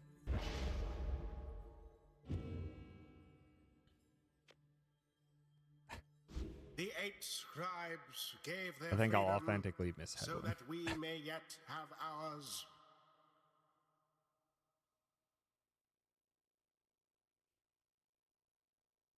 Gosh dang, this game making me make difficult decisions. You return to the wagon after having prevailed against the Withdrawn and the Liberation Rite. Such the glorious night this turned out to be. Do you think Hedwyn is already home? His was the first friendly face you encountered in the downside. He's regained his freedom in the Liberation Rite. He succeeded in liberating Hedwyn, who returned to the Commonwealth in glory. We did what we could.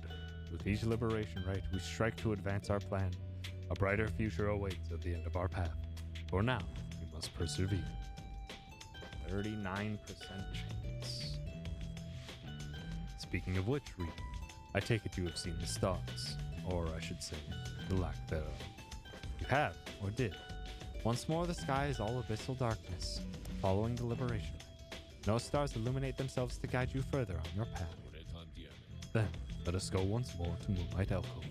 I've an errand I must run. Besides, once we arrive, best we recover now. Make our way shortly, southward at first light.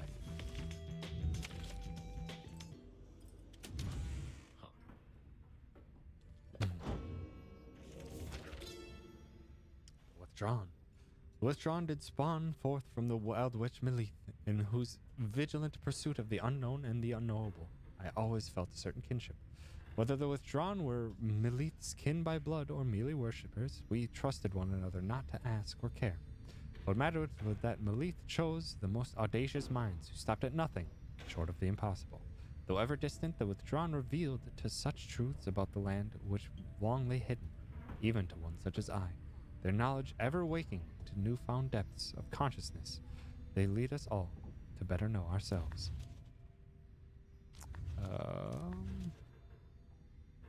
Where is another new one? Right here. Okay. On mercy. Mercy is the beating heart of a truly free society. Mercy even for the perpetrators of the darkest deeds. As our lead Solium Mur drifted in an ocean of regret, he found their mercy, or rather, it found him, and it saved his life. Mercy, freedom, they are intertwined. A society which raises a clenched fist against its own shall follow the doomed path of the Empire of Sar. Ours shall be a merciful society. May the perpetrators of the darkest deeds be sent to join us here, where they may learn, as we have. Mercy shall engender union among all our different kind. We shall stand shoulder to shoulder, equals in the same society. Following Hedwyn's liberation, you found Volfred. Find Volfred smoking at his pipe, his eyes averted. He looks up and smiles as you approach.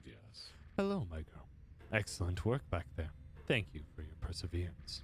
Though, I was just reflecting on how very fortunate I've been in all of this. Not just me, but really all of us who had a chance to stand with Hedwyn here. Ours is, admittedly, a somewhat desperate plan. It was vital to me, should the Nightwings rise again, that it be under proper care and guidance. I was just thinking how well Hedwyn served in that capacity. Whatever is to be the outcome of all of this, no doubt his presence shall be missed. My agents and I, we were unsure of him at first. A common boy like that, completely unacquainted with the rights. But in the end, felt that he was worth a shot. Someone like him. Sincere, determined, with loyal friends and desperate to get home. Those qualities spoke volumes. He falls silent for a time. I have every faith that he shall strive on our behalf now in the Commonwealth. And it is my hope that he yet finds the one he sought. You and Volfred speak little more of Hedwyn for now. We are left wondering what shall become of him in the Commonwealth.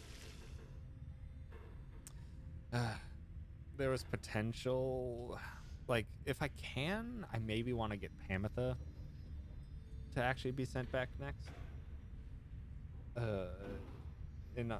To maybe help with Hedwyn's plan to get his goal. as she is a harp. Just like Pamela. Mayhaps she could assist Hedwyn. Although Pamela is probably one of my strongest members. And honestly, the least eager to actually leave this place. I'm probably going to get up to the next raid, and then I'm going to have to call it quits for the night. But for anything that you can wait for the next cycle of rites. We shall.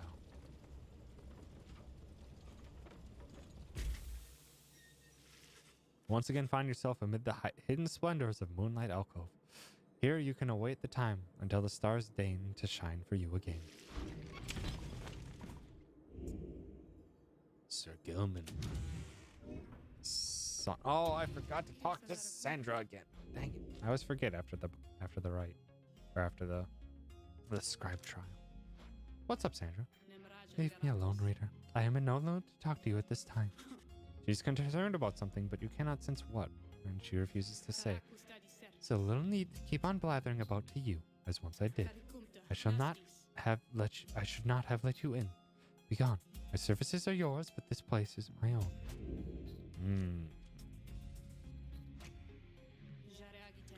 You need not ask me twice. Simply verify which one of you shall be the subject of my trial. Down to 5. Yee. It already feels so slim. The party already feels so lack. Sandra's taken an interest in Sir Gilman.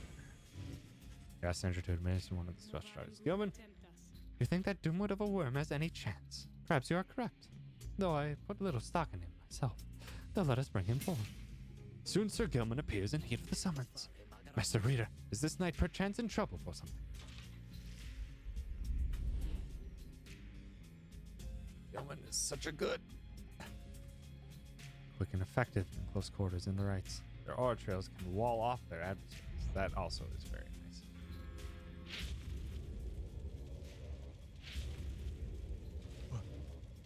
The apparition Sandra appears and unfastens her mask. Listen well, worm. You answer to me. As you will, your highness. Your highness? I like the sound of that. The flattery shall get you nowhere here.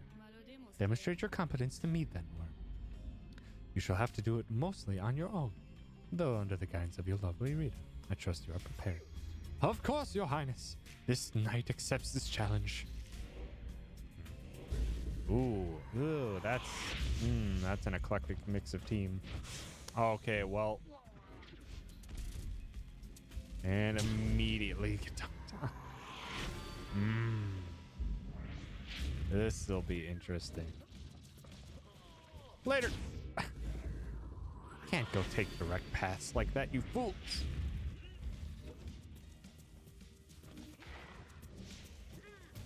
Whoa, oh, that was a wall down there.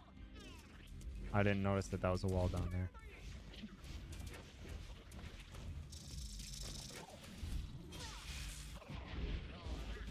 Later.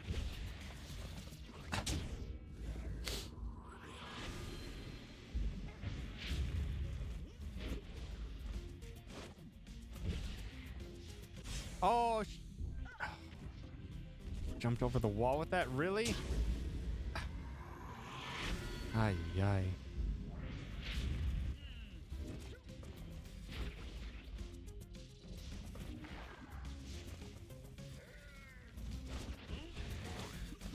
Oh, no, what? Oh, jerk.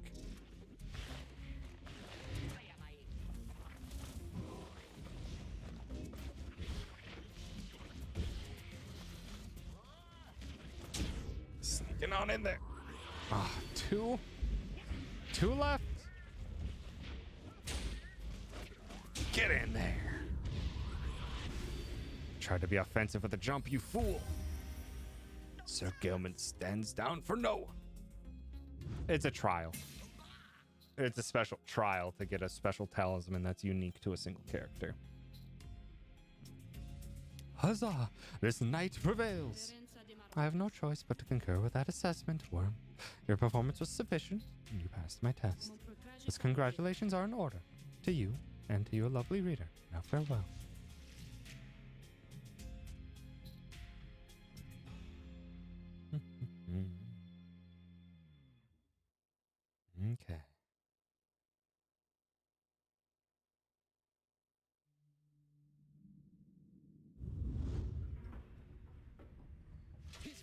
Master Reader, this knight is humbled after having passed that sorcerer's test. What? By the scales of the Under King Oris, what is that you have? Oris scale. Sigilman jumps farther than usual, plus 30%. That's not terrible, but not incredibly useful. They're very specific just to Sir Gilman for long jumps. It's not really what I use Gilman for, even though he can get some very speed pops. So it won't hurt. It might be worthwhile. I think I'll toss it on for now, because right now I just have... I just have safety. That safety item on right now. Oh, hold on. Get some downberry. Bide your time. We have returned to a place of respite. Please make yourselves comfortable, such as you can. We're at the mercy of the stars, but I expect they shall shine bright again in time. As for me, I shall return by then, but there is something I must do.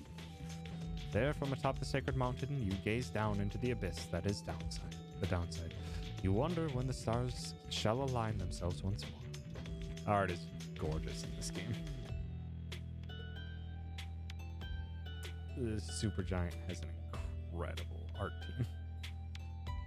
There, upon the sacred mountain, you and your companions once more await the night the stars begin to shine again. The plan of which you are all a part of is set in motion. Commonwealth, a nation that stood almost for 1,000 years, is in turmoil. Your companions return there through the liberation rites. What sort of place shall they be coming back to? Months pass. One evening, amid a downpour with no interest whatsoever in relenting, Wolfred requests everybody to convene. You understand he has an announcement of some sort. Soon everyone is assembled, and Wolfred regards the group. Everyone, there's an aspect of our plan which I've not talked about with you at length. Look around at your companions. What do you see in them? Lets the question hang a moment in the air. I'll tell you what I see in all of you, in all of us. I see in all of us a living vision of the 8 scribes themselves, each one among them hailing from the different tribes which later formed our Commonwealth. My observation does not come from pompousness, I think. Rather, I believe the scribes themselves desired, or I say desire, such a course. Together they created all this ceremony, of which you are now a part. The exiles liberated through their rites went on to found the Commonwealth, based on their values and their teachings. Thus, an instrumental aspect of our plan is to embody the spirit and the culture from which the Commonwealth arose so many centuries ago. That way, when we are all united on the other side in solidarity, the people all shall see that we reflect the values they yet cherish in their hearts, not merely our own. Anyway, we are still missing one key component. On behalf of Molten Melee, and I happen to know a certain bog dweller who I think shall fit the part most splendidly indeed. That's right, we did not, in fact, have a bog dweller on our team yet. Fourth are the 8 scribes of the Book of Rites known as the Impassioned or the Wild Witch. The Mistress of Fire and Dust claimed she could shatter the world with a flick of her wrist. He motions for someone to approach. A certain bog dweller slurs forward. You recognize her straight away. It is my pleasure of you to introduce to you a dear friend of mine, whom I believe you've met. Welcome to the Night Queens, Bertrude. The bog dweller called Big Bertrude utters something guttural by way of greeting. We are to understand that you require further aid from us. Yes, dear Bertrude, time has come. Bertrude here is far and away the most accomplished alchemist whom I have ever met. You soon will find that she knows much about the rites as well. Bertrude looks you and your fellow exiles, each in turn. We frighten me, apparent. Everyone is silent as Bertrude searches their expressions. Then tremble, small ones, and hold well their tongues, lest we remove them. She takes her leave without any other words. Please excuse Bertrude's blunt manner. I guarantee she shall more than make up for it. Everyone disperses. Seems now that the ranks of the Nightwings are complete. Bertrude joined the group. You sense her powerful presence. Welcome her aboard.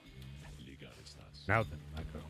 Perhaps you notice that the stars are bright once more there behind those stubborn rains, meaning it is time that we got back to business. Indeed, once more, several stars shine bright within the cold and storming sky.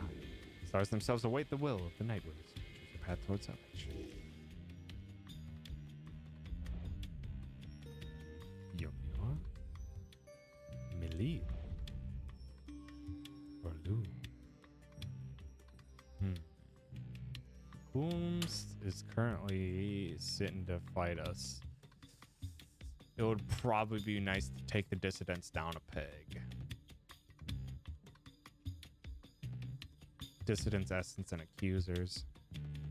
That way we could fight the fate, and the fate seems like they should be approachable. In that regard. Also, okay, 0 excellence recovered, 39% success. In there. Oh, and we already know that there's 3 rights left till the next liberation. Okay. Noted. Okay, we don't want to do this one. We don't want to face them. The Bog Star. Yes, we should take down the dissidents.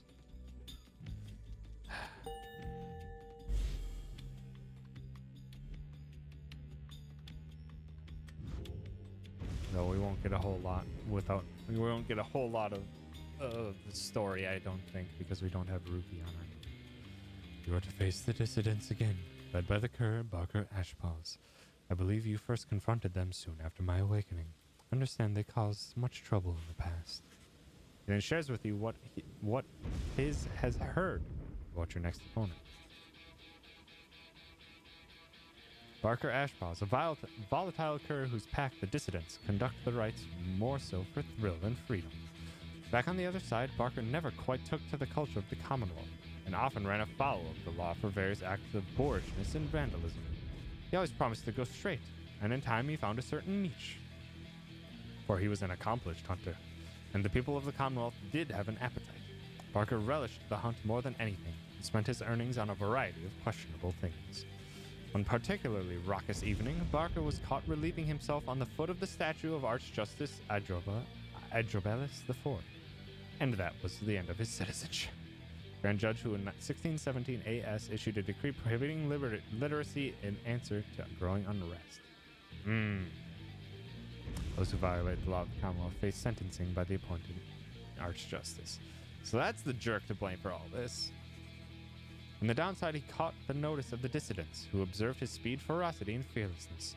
He soon became the best of them. Barker's reputation grew among the exiled curs of the Ymir Valley region, where he's feared and unafraid of taking what he wants. This Barker Ashpaws is motivated to prevail at any cost, so best to deal with him with caution. Anyhow, let us resume our travels at daybreak.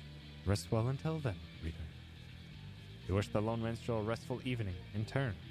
It is too late to take flight, though tomorrow you can press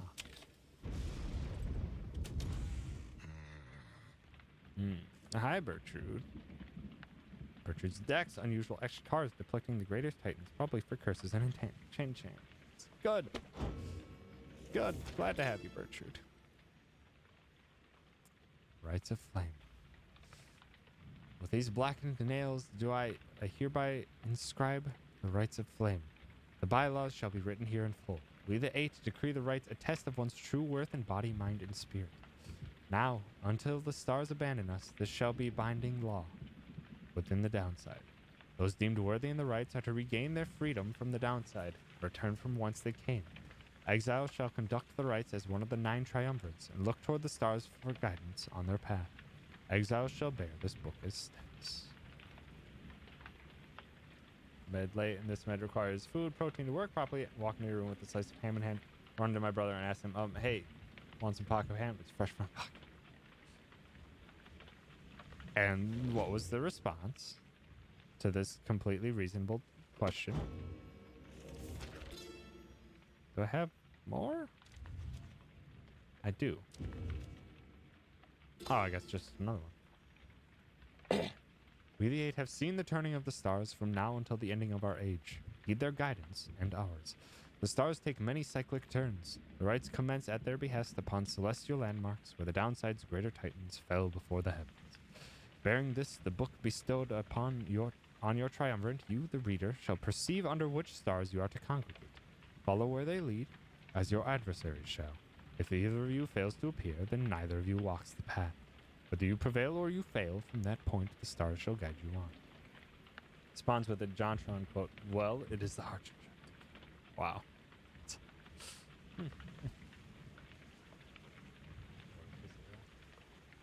Oh. Pocket. I see.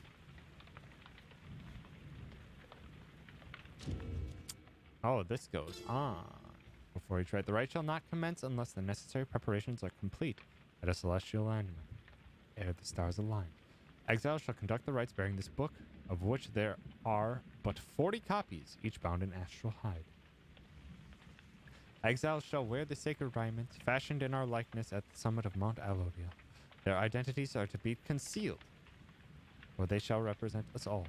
Exiles shall set a metal sigil for their pyre, and consecrate the grounds using the words the 8 scribes gave their freedom, so that we may yet have ours.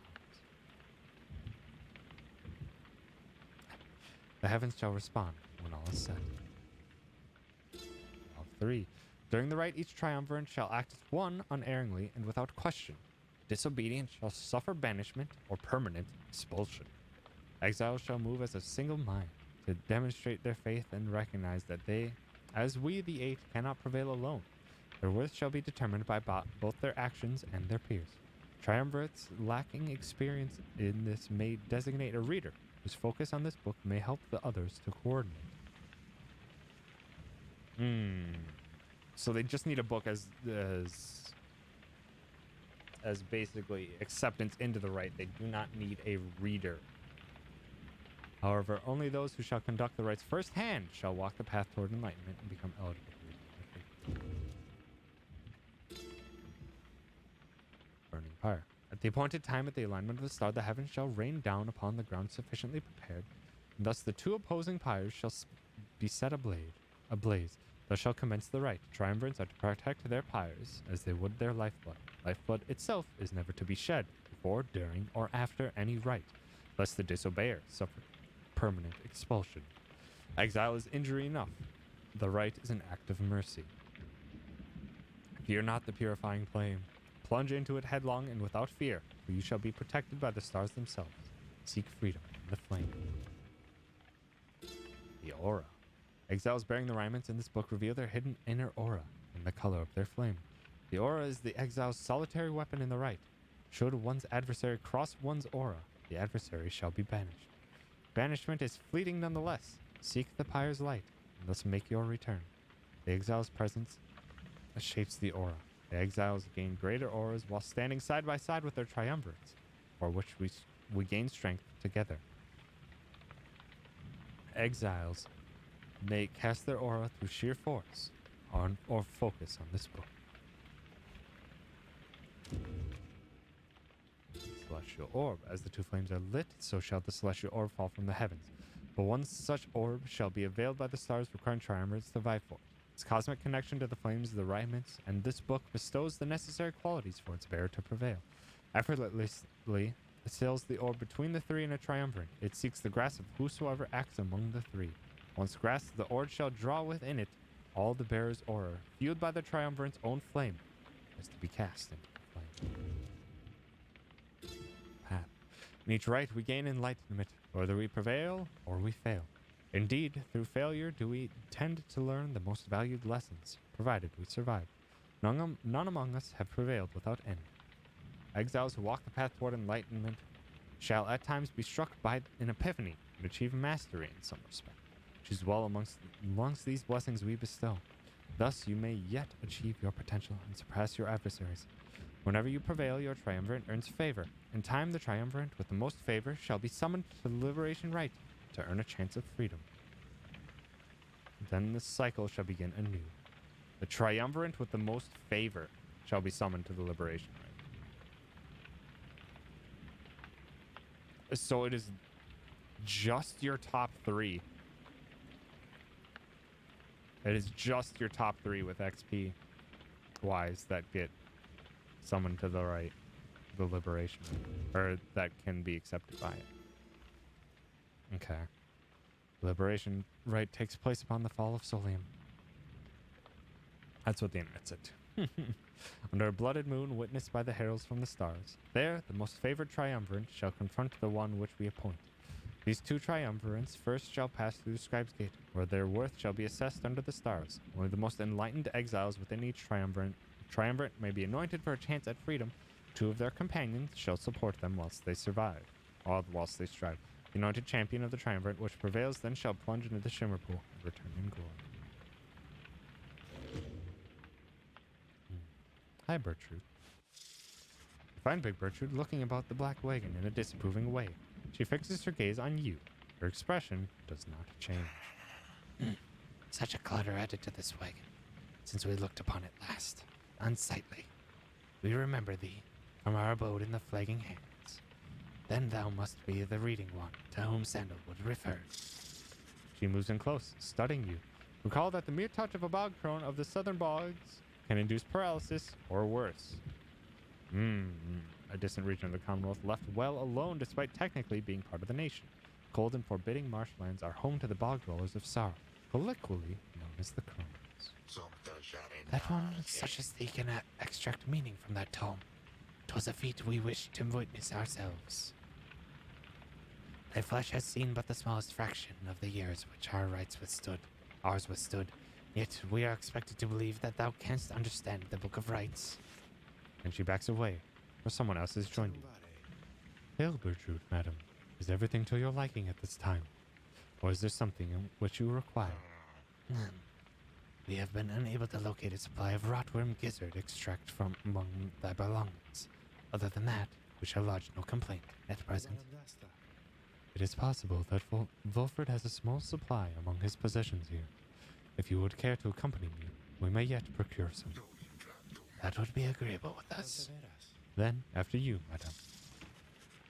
As they depart, you think you see the lone minstrel nod his head your way.